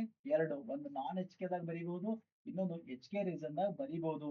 ಆದ್ರೆ ಎಚ್ ಕೆ ಜಿಲ್ಲಾದವ್ರು ಯಾರು ಬರ್ತಾರಲ್ಲ, ಅವರು ನಾನ್ ಎಚ್ ಕೆದಾಗು ನಾನ್ ಎಚ್ ಕೆದಾಗ ಏನ್ ಮಾಡ್ಬೋದು ಹೇಳ್ರಿ? ಎಕ್ಸಾಮ್ ಬರೀಬಹುದು. ಕ್ಲಿಯರ್? ಸೊ ಸಾರಿ, ನಾನ್ ಎಚ್ ಕೆದಾಗೂ ಬರೀಬಹುದು, ಎಚ್ ಕೆದಾಗೂ ಬರೀಬಹುದು. ನೆಕ್ಸ್ಟ್ BBMP ಬರ್ದಿದ್ಲ 2017ರಾಗ ಮಾಡಿದ್ರು, ಇಲ್ಲೂ ಸಹಿತ ಪರೀಕ್ಷೆ ಬರೀಬಹುದು ಅವ್ರ. ಯಾರು? ನಾನ್ ಎಚ್ ಕೆದವರಲ್ಲ. ಎಚ್ ಕೆದವರಿಗೆ 3 ಪರೀಕ್ಷೆ ಬರೆಯಕ್ಕೆ ಅವಕಾಶ ಇದೆ. ಸಪರೇಟ್ ಅರ್ಜಿ, ಇಲ್ಲಿ ಸಪರೇಟ್ ಅರ್ಜಿ, ಇಲ್ಲಿ ಸಪರೇಟ್ ಅರ್ಜಿ, ಇಲ್ಲಿ ಸಪರೇಟ್ ಅರ್ಜಿ, ಇಲ್ಲಿ ಸಪರೇಟ್ ಪರೀಕ್ಷೆ, ಇಲ್ಲಿ ಸಪರೇಟ್ ಪರೀಕ್ಷೆ, ಇಲ್ಲಿ ಸಪರೇಟ್ ಪರೀಕ್ಷೆ. ಯಾರಿಗೆ? ಎಚ್ ಕೆದವರಿಗೆ.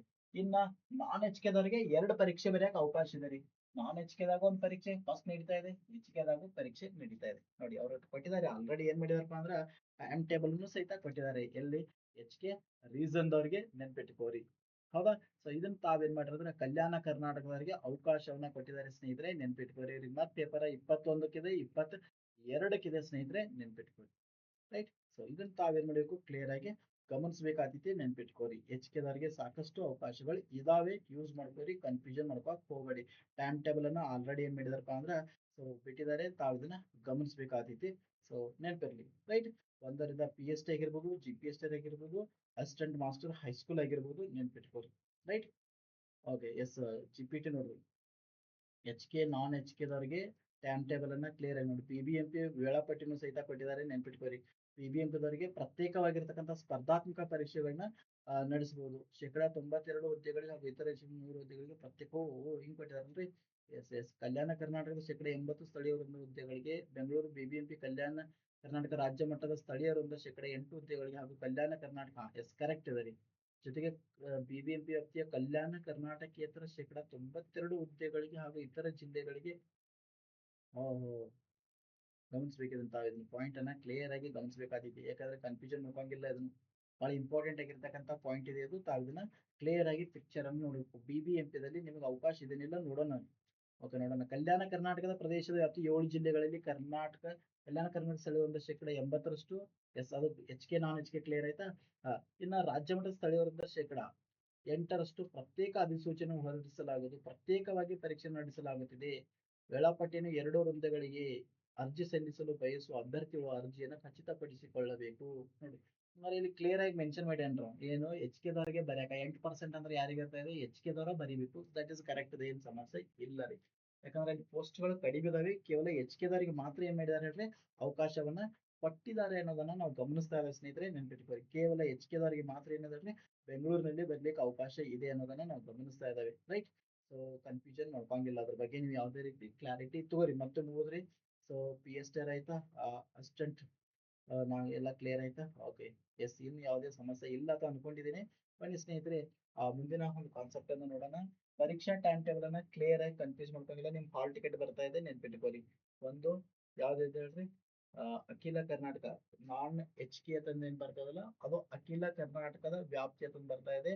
ಅಲ್ಲಿ ಕೊಟ್ಟನ್ರು ಕಂಪ್ಯೂಟರ್ ಸೈನ್ಸ್ ಪೇಪರ್ ಯಾವಾಗಿದೆ, PSTR GPSTR ಪರೀಕ್ಷೆ ಯಾವಾಗಿದೆ ಅಂತ ಕೊಟ್ಟಿದ್ದಾರೆ. ಕಲ್ಯಾಣ ಕರ್ನಾಟಕದ ಪರೀಕ್ಷೆ ಅವರನ್ನು ಸಹಿತ ಕೊಟ್ಟಿದ್ದಾರೆ. PST ಕೊಟ್ಟಿದ್ದಾನು, PE ಕೊಟ್ಟಿದ್ದಾನು, GPSTR ಕೊಟ್ಟಿದ್ದಾನು, ಎಲ್ಲಾನು ಕ್ಲಿಯರ್ ಆಗಿ ಕೊಟ್ಟಿದ್ದಾರೆ ಅವ್ರ ಸ್ನೇಹಿತರೆ, ನೆನ್ಪಿಟ್ಕೊಳ್ಳಿ. ಟೈಮ್ ಟೇಬಲ್ ಅನ್ನ ಆಲ್ರೆಡಿ ಕ್ಲಿಯರ್ ಆಗಿ ಕೊಟ್ಟಿದ್ದಾರೆ. ಮತ್ತೊಮ್ಮೆ ಟೈಮ್ ಟೇಬಲ್ ಅನ್ನ ತಾವು ನೋಡಬಹುದು, ಅಧಿಸೂಚನೆಯಲ್ಲಿ ಕ್ಲಾರಿಟಿ ಇದೆ ಅದ್ರ ಬಗ್ಗೆ. ಇನ್ನ ಫಸ್ಟ್ ಪ್ರಿಯಾರಿಟಿ ತಾತ್ಕಾಲಿಕ ಆದ್ಯತೆ ಅಂತ ನಾವು ಕರಿತಾ ಇದ್ದೇವೆ. ಆಯ್ಕೆ ಅಂದ್ರೆ ಏನ್ ಹೇಳ್ರಿ, ಸೊ ಆಯ್ಕೆ ಒಂದಕ್ಕಿಂತ ಹೆಚ್ಚು ವೃಂದ ಅಥವಾ ಹುದ್ದೆಗಳಿಗೆ ಅರ್ಜಿ ಸಲ್ಲಿಸಿದಾಗ ನಿಮ್ಮ ತಾತ್ಕಾಲಿಕ ಆಯ್ಕೆನ ನೋಡಿ. ತಾತ್ಕಾಲಿಕ ಆಯ್ಕೆ ಇಲ್ಲೊಂದು ಬಹಳ ಇಂಪಾರ್ಟೆಂಟ್. ಏನ್ ತಾತ್ಕಾಲಿಕ ಆಯ್ಕೆ? ಈಗ ಉದಾಹರಣೆ, ನೀವು ಕ್ವಾಲಿಫಿಕೇಶನ್ PST ಇದೆ, GPET ಇದೆ, HSTL ಇದೆ. ನೀವು ಮೂರಕ್ಕೆ ಏನದಪ್ಪ ಅಂದ್ರ ಅರ್ಜಿಯನ್ನ ಹಾಕಿದಿರಿ. ನಿಮ್ಮ 3 ಕ್ವಾಲಿಫಿಕೇಶನ್ ಇದಾವೆ. ಅವ್ರು ಹೇಳ್ತಾರೆ ಹಂಗಾರ ಇದ್ರ 3 ಸೆಲೆಕ್ಷನ್ ನಿಮ್ಗೆ ಆಗ್ತಾವ ಅಂತ ಹೇಳ್ತಾರ. ನೀವು 3 ಸೆಲೆಕ್ಷನ್ ಆದ್ರೆ ನೀವು ಮೊದಲು ಯಾವ್ದಕ್ ಚೂಸ್ ಮಾಡ್ತೀರಿ? ಸರ್ ಇದು ನೋಡಿಕೊಳ್ಳಿ, ನೀವು ಹೆಂಗ್ ಸರ್ ನಾನು ಫಸ್ಟ್ HSTR ಗೆ ಆದ್ಯತೆಯನ್ನು ಕೊಡ್ತೀನಿ. HSTR ಆಗ್ಲಿಲ್ಲ ಅಂದ್ರೆ GPT ಗೆ ಆದ್ಯತೆ ಕೊಡ್ತೀನಿ. GPT ಆಗಿದ್ದಾರೆ ಆಮೇಲೆ PST ಗೆ ಆದ್ಯತೆ ಕೊಡ್ತೀನಿ. ಈ ರೀತಿ ನೀವು ರೂಲ್ಸ್ ಅನ್ನ ಫಾಲೋ ಮಾಡಿದ್ರೆ ರೇಂಜ್ ಇರ್ಬೇಕಲ್ರಿ. ತಾತ್ಕಾಲಿಕ ಮೊದಲ ಆದ್ಯತೆ ಕೊಡ್ರಿ. ಅಂದ್ರೆ ಕೆಲವೊಬ್ರು ಡಬಲ್ ಏನಾಗಿರ್ತಾರ, ಪ್ರಿಯಾರಿಟಿ ಇರ್ತಾರೆ. ಈ ಕಡೆ DED ಆಗಿರ್ತದೆ, ಈ ಕಡೆ GPT ಇರ್ತಾ ಇದಾರೆ. ಹಾಗಾದ್ರೆ ನೀವು PSTR ಗೆ ಹೋಗ್ತಿರೋ, GPSTR ಗೆ ಹೋಗ್ತಿರೋ. ಸೊ ದಟ್ ಇಸ್ ಅಲ್ರಿ, ಯಾವ್ದಾದ್ರು ಒಂದು ಪ್ರಿಯಾರಿಟಿ ಕೊಡ್ರಿ. ಅಂದ್ರೆ ಮೇನ್ ತಾತ್ಕಾಲಿಕವಾಗಿ ಪ್ರಿಯಾರಿಟಿನ ಕೊಡ್ರಿ ಅಂತ ಹೇಳ್ತಾರೆ ಅವ್ರು. ಸೊ ಇದನ್ನು ಕೊಡಲೇಬೇಕು. ಯಾಕೆ ಬೇಕಂತಂದ್ರೆ ನೀವು ಯಾವ ವೃಂದ ಅಥವಾ ಯಾವ ಹುದ್ದೆಗೆ ಆಯ್ಕೆಯಾಗಲು ಮೊದಲ ಆದ್ಯತೆ ನೀಡುತ್ತಾರೆ ಎಂಬುದನ್ನು ಇಲಾಖೆ ಸ್ಪಷ್ಟಪಡಿಸಲು. ಅಂದ್ರೆ ಅದ್ರ ಮ್ಯಾಗ ಅವ್ರು ಏನ್ ಮಾಡ್ತಾರಪ್ಪ ಅಂದ್ರೆ ರೂಲ್ಸ್ ಅಥವಾ ಏನು ಲಿಸ್ಟ್ ರೆಡಿ ಮಾಡ್ಲಿಕ್ಕೆ ಅವ್ರಿಗೆ ಅನುಕೂಲ ಆಗುವಂತ ದೃಷ್ಟಿಯಲ್ಲಿ ಆದ್ಯತೆಯನ್ನ ಕೊಡ್ರಿ ಅಂತ ಹೇಳ್ತಾರೆ. ಅರ್ಜಿಯನ್ನು ಅಂತಿಮವಾಗಿ ಸಬ್ಮಿಟ್ ಮಾಡುವ ಮುನ್ನ ಆದ್ಯತೆಯನ್ನ ಖಚಿತಪಡಿಸಿಕೊಳ್ಳಿ. ಯಾವ ಜಿಲ್ಲೆಯಲ್ಲಿ ಜಾಬ್ ಹಿಡಿಬೇಕಂದೇರಿ ಅಥವಾ ನೀವು ಎಲ್ಲತ್ರ ಸೆಲೆಕ್ಷನ್ ಆಗಿರಿ ಅಥವಾ ನಿಮಗೆ ಯಾವ್ದು ಬೇಕು ಅನ್ನೋದು ಪ್ರಿಯಾರಿಟಿ ಕೊಡ್ರಿ ಅಂತ ಹೇಳಿದಾರೆ ಅರ್ಜಿ ತುಂಬುವಾಗ. ಸೊ ನೆನಪಿರ್ಲಿ ನಿಮಗೆ. ರೈಟ್. ಓಕೆ ನೆಕ್ಸ್ಟ್ ಆಯ್ಕೆ ಪಟ್ಟಿ. ಇದಾದ ಕೂಡಲೇ ಪರೀಕ್ಷೆ ಆಗ್ತದ್ರಿ, ಆದ್ಯತೆ ಕೊಟ್ಟಿರ್ತೀರಿ, ಪರೀಕ್ಷೆ ಆಗಿರ್ತೀವಿ. ನೋಡ್ರಿ ಸಬ್ಮಿಟ್ ಮಾಡೋಕ್ಕಿಂತ ಮುಂಚೆ ಸ್ವಲ್ಪ ತಾವಿಲ್ಲಿ ಗಮನಿಸ್ಬೇಕು. ಎಲ್ಲ ಲಾಗಿನ್ ಆಗಿ ಎಲ್ಲ ತುಂಬ್ತಾರೆ, ಎಲ್ಲ ಮಾಡ್ತಾರೆ, ಕ್ಲಿಯರ್ ಆಗಿ ಲಾಸ್ಟ್ ಘೋಷಣೆ ಮಾಡ್ತಾರೆ, ಎಲ್ಲ ಸರಿ ಇದೆ ಅಂತ ಘೋಷಣೆ ಮಾಡ್ತೀರಿ. ರೈಟ್. ಸೊ ಘೋಷಣೆ ಮಾಡ್ಬೇಕಾದ್ರೆ ದಯವಿಟ್ಟು ತಾವು ಇದನ್ನ ಗಮನಿಸ್ರಿ. ಏನೇನ್ ತುಂಬಿದಿರಲ್ಲ ಅದನ್ನ ಮತ್ತೊಮ್ಮೆ ನೋಡ್ರಿ. ಬೇಡ ಮತ್ತೊಮ್ಮೆ ನೋಡ್ರಿ, ಬೇಡ ಮತ್ತೆ 3 ಸಲ ನೋಡ್ರಿ. ಪ್ರತಿಯೊಂದನ್ನ ಚೆಕ್ ಮಾಡ್ತಾರೆ. ನಿಮ್ದು ಹೆಸರುಗಳು ಕರೆಕ್ಟ್ ಹಾಕಿದಾರ ಇಲ್ಲೋ, ಸ್ಪೆಲ್ಲಿಂಗ್ ಕರೆಕ್ಟ್ ಇದಾವಿಲ್ಲೋ, date of birth correct, caste correct ಐತಿಲ್ಲೋ, ID ನಂಬರ್ ಕರೆಕ್ಟ್ ಐತಿಲ್ಲೋ, ನಿಮ್ದ ಫೋಟೋ ಐತಿಲ್ಲೋ, ನಿಮ್ದ ಸೈನ್ ಐತಿಲ್ಲೋ, ನಿಮ್ದು BEd PUC degree, BEd TET ಅಂಕಪಟ್ಟಿಗಳು, ರಿಜಿಸ್ಟರ್ ನಂಬರ್ ಜೊತೆಗೆ ನಿಮ್ಮ ಅಂಕಗಳು ಸರಿ ಇದಾವೆ ಇಲ್ಲೋ 3 ಬಾರಿ ಚೆಕ್ ಮಾಡ್ರಿ. ಯಾಕೆಂದ್ರೆ ಸ್ವಲ್ಪ ಏನಾದ್ರು ಮಿಸ್ಟೇಕ್ ಆಯ್ತಂದ್ರೆ ಅವಾಗ ಅರ್ಜಿ ಏನಾಗೋದಿಲ್ರಿ, ಕನ್ಸಿಡರ್ ಮಾಡದೇನೂ ಇರಬಹುದು. ನೆನ್ಪಿಟ್ಕೋರಿ ಹೇಳ್ಬಿಟ್ಟಿದ್ದಾರೆ, ಮುಂದೆ ಆಗು ಹೋಗುವವರೆಗೆ ನೀವೇ ಜವಾಬ್ದಾರ ಅಂತ ಹೇಳಿದ್ದಾರೆ ಸಮಸ್ಯೆ ಉಂಟಾದರೆ. ಹಾಗಾಗಿ ದಯವಿಟ್ಟು ತಾವು ಅರ್ಜಿ ತುಂಬುವಾಗ ಗಡಿಬಿಡಿ ಮಾಡಕ್ ಹೋಗ್ಬೇಡ್ರಿ. ಕ್ಲಿಯರ್ ಆಗಿ ನೋಡ್ರಿ, ಆಮೇಲೆ ಸಬ್ಮಿಟ್ ಹೊಡೆದ ಘೋಷಣೆ ಓಕೆ ಹೊಡೆದ ಆಮೇಲೆ ಸಬ್ಮಿಟ್ ಕೊಟ್ರಿ. ಒಮ್ಮೆ ಸಬ್ಮಿಟ್ ಕೊಟ್ರಿ ಅಂದ್ರೆ ಅವ್ರು ಹೇಳಿದ್ದಾರೆ ತಿದ್ದುಪಡಿ ಮಾಡ್ಲಿಕ್ಕೆ ಅವಕಾಶ ಇಲ್ಲ ಅಂತ ಆಲ್ರೆಡಿ ಹೇಳಿದ್ದಾರೆ, ನೆನ್ಪಿಟ್ಕೋರಿ. ಹಾಗಾಗಿ ದಯವಿಟ್ಟು ತುಂಬುವಾಗ ಇದನ್ನು ಕ್ಲಿಯರ್ ಆಗಿ ಗಮನಿಸಬೇಕಾಗುತ್ತೆ, ರೈಟ್. ಓಕೆ, ಸೊ ಇದು ಮೇನ್ ಇಂಪಾರ್ಟೆಂಟ್. ಇನ್ನು ಆಯ್ಕೆ ಪಟ್ಟಿ ಪ್ರಕಟಣೆ ಕೊಟ್ಟಿದ್ದಾರೆ. ಸೊ ಎಕ್ಸಾಮ್ ಮುಗಿದ ಕೂಡಲೇ ಸೊ 3 ದಿನಗಳಲ್ಲಿ ಏನ್ ಮಾಡ್ತಾರಪ್ಪ ಅಂದ್ರೆ ಸಾರಿ ಕೀ ಉತ್ತರವನ್ನು ಬಿಡ್ತಾರೆ. ಅದಕ್ಕೆ ಏನಾದ್ರು ಆಕ್ಷೇಪಣೆ ಇತ್ತಂದ್ರೆ 3 ದಿನದಲ್ಲಿ ನಾವು ಆನ್ಲೈನ್ ದಲ್ಲಿ ಏನ್ ಮಾಡ್ಬೋದು, ಅವಕಾಶವನ್ನು ಸಹಿತ ಈ ಸಲ ಕೊಟ್ಟಿದ್ದಾರೆ. ಅರ್ಜಿ ಅಂದ್ರ ಪೇಪರ್ ಬರೆದು ಕೀ ಆನ್ಸರ್ ಬಿಡ್ತಾರೆ. ಅದ್ರಾಗ ಏನಾದ್ರು ಅವ್ರು ಬಿಟ್ಟದ್ದು ಉತ್ತರಗಳು ತಪ್ಪಿದ್ದು ಅಂದ್ರೆ ನೀವೇನ್ ಮಾಡ್ಬೋದು, ಆಕ್ಷೇಪಣೆಯನ್ನು ಸಲ್ಲಿಸಲಿಕ್ಕೆ. ಜೊತೆಗೆ OMR ಸ್ಕ್ಯಾನಿಂಗ್ ತಜ್ಞರಿಂದ ಮೌಲ್ಯಮಾಪನ ಅಂಕಗಳ ಪ್ರಕಟಣೆ ಆಗ್ತದೆ. ಮರು ಮೌಲ್ಯಮಾಪನಕ್ಕೆ ಅವಕಾಶ ಇಲ್ಲ, ಯಾಕಂದ್ರೆ OMR ಸ್ಕ್ಯಾನ್ ಇರೋದ್ರಿಂದ ಇಲ್ಲಿ ಮರುಮಾಪನಕ್ಕೆ ಅವಕಾಶ ಇಲ್ಲ. ಅಂತಿಮ ಆಯ್ಕೆ ಪಟ್ಟಿ ನೆನ್ಪಿಟ್ಕೊಳ್ಳಿ. ಆಕ್ಷೇಪಣೆಗಳ ಪರಿಶೀಲನೆ ಎಲ್ಲ ನೀವೇನಾದ್ರು ಆಕ್ಷೇಪಣೆ ಇದು ಉತ್ತರ ತಪ್ಪೈತಿ ಅಂತ ಹಾಕಿ ಅವ್ರನ್ನ ಮತ್ತೆ ಚೆಕ್ ಮಾಡಿ ಪರಿಶೀಲನೆ ಮಾಡಿ ಆವಾಗ ಫೈನಲ್ ಏನ್ ಮಾಡ್ತಾರಪ್ಪ ಅಂದ್ರ ಇಲಾಖೆ ವೆಬ್ಸೈಟ್ ದಲ್ಲಿ ಏನ್ ಮಾಡ್ತಾರೋ ಅಂತಿಮ ಆಯ್ಕೆ ಪಟ್ಟಿಯನ್ನ ಪ್ರಕಟ ಮಾಡ್ತಾರೋ. ಅದು ಜಿಲ್ಲಾವಾರು ಏನಾದೀಪ ಅಂದ್ರೆ ನಡೀತಾ ಇದೆ ಸ್ನೇಹಿತರೆ. ನೇಮಕಾತಿ ಆದೇಶ ಅಂತಿಮ ಘಟ್ಟ ಮತ್ತು ದಾಖಲಾತಿಗಳ ಪರಿಶೀಲನೆ ವೆರಿಫಿಕೇಶನ್ ಇರ್ತದೆ. 1:2 ಬಿಡ್ತಾರೆ, ಅದ್ರ ನಿಮ್ದು ಹೆಸರು ಬಂದಿರ್ತಾರೆ, ನಿಮ್ದು ವೆರಿಫಿಕೇಶನ್ ಇರ್ತೈತಿ. ಅವಾಗ ನೀವು ಏನೇನ್ ದಾಖಲೆಗಳನ್ನ ಕೊಟ್ಟಿರ್ತಿರಲ್ಲ ಆ ದಾಖಲೆಗಳನ್ನ ಎಲ್ಲವೂ ಸಹಿತ ಏನ್ ಮಾಡ್ಬೇಕು, ನೀವು ಯಾವ ಜಿಲ್ಲೆಗೆ ಸ್ಥಾನ ಪಡೆದಿರ್ತಿರಲ್ಲ ಆ ಜಿಲ್ಲೆಗೆ ಏನ್ ಮಾಡ್ಬೇಕು, ಆ ಮೂಲ ದಾಖಲಾತಿಗಳ ನೈಜತೆಯನ್ನ ಪ್ರಾಧಿಕಾರ ಏನ್ ಮಾಡ್ತೈತೆ ಅಂದ್ರೆ ಶಾಲಾ ಶಿಕ್ಷಣೆಯ DD5 ಆಫೀಸ್ ಏನ್ ಮಾಡ್ತದೆ, ಅದನ್ನ ಪರಿಶೀಲನೆ ಮಾಡ್ತೈತಿ. ಪರಿಶೀಲನೆ ಮಾಡಿ ನಂತರ 1:1 ಫೈನಲ್ ಲಿಸ್ಟ್ ಬಿಡ್ತಾರೆ. ಅದಾದ ನಂತರ ನಿಮಗೆ ಏನ್ ಮಾಡ್ತಾರೆ ಅಂದ್ರೆ ಆದೇಶ ಪ್ರದಾನ ಪತ್ರ ಕೊಡ್ತಾ ಇದಾರೆ, ನೇಮಕಾತಿ ಆರ್ಡರ್ ಕಾಪಿ ಕೊಡ್ತಾರೆ. You can join to your school ಅಂತ ಹೇಳ್ತಾ ಇದಾರೆ, ಅಪಾಯಿಂಟ್ಮೆಂಟ್ ಆರ್ಡರ್ ಕೊಡ್ತಾ ಇದಾರೆ. ಸೊ ಇದೆಲ್ಲ ಎಲ್ಲಿ ಸಿಗ್ತದಪ್ಪ ಅಂದ್ರೆ ಎಲ್ಲ ನಮ್ ರಿಸಲ್ಟ್ ಶಿಕ್ಷಣ ಇಲಾಖೆ ಅದನ್ನು ಅರ್ಜಿ ಹಾಕ್ಬೇಕಾಗಿತ್ತಂದ್ರೆ school.education.karnataka.government.in ಮೂಲಕ ನಾವೇನ್ ಮಾಡ್ಬೋದು ಅರ್ಜಿಯನ್ನ ಹಾಕಬಹುದು. ಸೊ ನೆನ್ಪಿಟ್ಕೊಳ್ಳಿ ಸ್ನೇಹಿತರೆ, ಅರ್ಜಿ ತುಂಬುವಾಗ ಏನಾದ್ರು ನಿಮಗೆ ತೊಂದರೆಗಳಾಗ್ತಾ ಇದ್ದು ಅಂದ್ರೆ ನಿಮಗೆ ಏನಾದ್ರು ಕ್ಲಾರಿಫಿಕೇಶನ್ ಬೇಕಾಯ್ತಾರ ಸಹಾಯವಾಣಿಗಳನ್ನ ಕೊಟ್ಟಿದ್ದಾರೆ. ಸೊ ಕಾಲ್ ಅನ್ನ ಮಾಡಬಹುದು, ಬೆಂಗಳೂರು ಕಚೇರಿಗೆ ಭೇಟಿ ಸಂಪರ್ಕ ಮಾಡಬಹುದು, CSC ಭೇಟಿ ಆಗ್ಬಹುದು. ಇಲ್ಲಾಂದ್ರೆ ಈ ನಂಬರ್ ಗಳಿಗೆ ತಾವೇನ್ ಮಾಡಬಹುದು, ಬೆಳಗ್ಗೆ 8ರಿಂದ ರಾತ್ರಿ 8ರವರೆಗೆ ಸೊ ಸ್ಟಾರ್ಟ್ ಇರ್ತಾ ಇದೆ. ಸೊ ನಿಮ್ಗೆ ಏನಾದ್ರು ಡೌಟ್ಗಳು ಇದ್ದು ಅಂದ್ರೆ ನೀವೇನ್ ಮಾಡಬಹುದು, ಕಾಲ್ ಮಾಡಿ ಬಗೆಹರಿಸ್ಕೊಳ್ಬಹುದು. ಸೊ ನೆನ್ಪಿಟ್ಕೋರಿ ಒಂದು ಜಿಲ್ಲೆಗೆ ಒಂದೇ ಅರ್ಜಿ ಇದೆ, ಕನ್ಫ್ಯೂಷನ್ ಮಾಡ್ಕೋಕ್ ಹೋಗ್ಬೇಡ್ರಿ. ಚೆನ್ನಾಗಿ ಸ್ಟಡಿ ಮಾಡ್ರಿ. ಸೊ ನಮಗ್ ಬೇಕಾಗಿರೋದು ಒಂದು ಹುದ್ದೆ ಮಾತ್ರ, ಯಾಕಂದ್ರೆ ನಮಗ್ ಬೇಕಾಗಿರೋದು ಒಂದೇ ಹುದ್ದೆ. ಎಷ್ಟು ಜಿಲ್ಲಾ ಇದ್ರು ಎಷ್ಟು ಪೋಸ್ಟ್ ಇದ್ರು ಏನ್ ಇಂಪಾರ್ಟೆಂಟ್ ಅಲ್ಲ. ನಾನ್ ಸ್ಟಡಿ ಮಾಡ್ತಾ ಇರೋದು ಒಂದು ಹುದ್ದೆಗಾಗಿ, ಅದು ನಂದೇ ಆಗಿರ್ತೈತಿ ಅನ್ನುವಂತ ಮನೋಭಾವನೆ ನಿಮ್ಮಲ್ಲಿ ಬರ್ಲಿ ಅಂತ ಹೇಳ್ತಾ, ಚೆನ್ನಾಗಿ ಸ್ಟಡಿ ಮಾಡಿ ಅಂತ ಹೇಳ್ತಾ, ಎಲ್ಲರಿಗೂ ಆಲ್ ದಿ ಬೆಸ್ಟ್ ಅಂತ ಹೇಳ್ತಾ, ಸೊ ಎಲ್ಲರಿಗೂ ಒಳ್ಳೇದಾಗುತ್ತೆ. ನೀವು ಕಂಡಿರ್ತಕ್ಕಂಥ ಕನಸುಗಳು ನನಸಾಗಲಿ, ಅಂದುಕೊಂಡದ್ದು ಯಶಸ್ಸು ಸಿಗಲಿ ಅಂತ ಹಾರೈಸ್ತಾ ಮತ್ತೊಮ್ಮೆ ತಮಗೆಲ್ಲರಿಗೂ all the best. Thank you ಸ್ನೇಹಿತರೆ, ಥ್ಯಾಂಕ್ ಯು.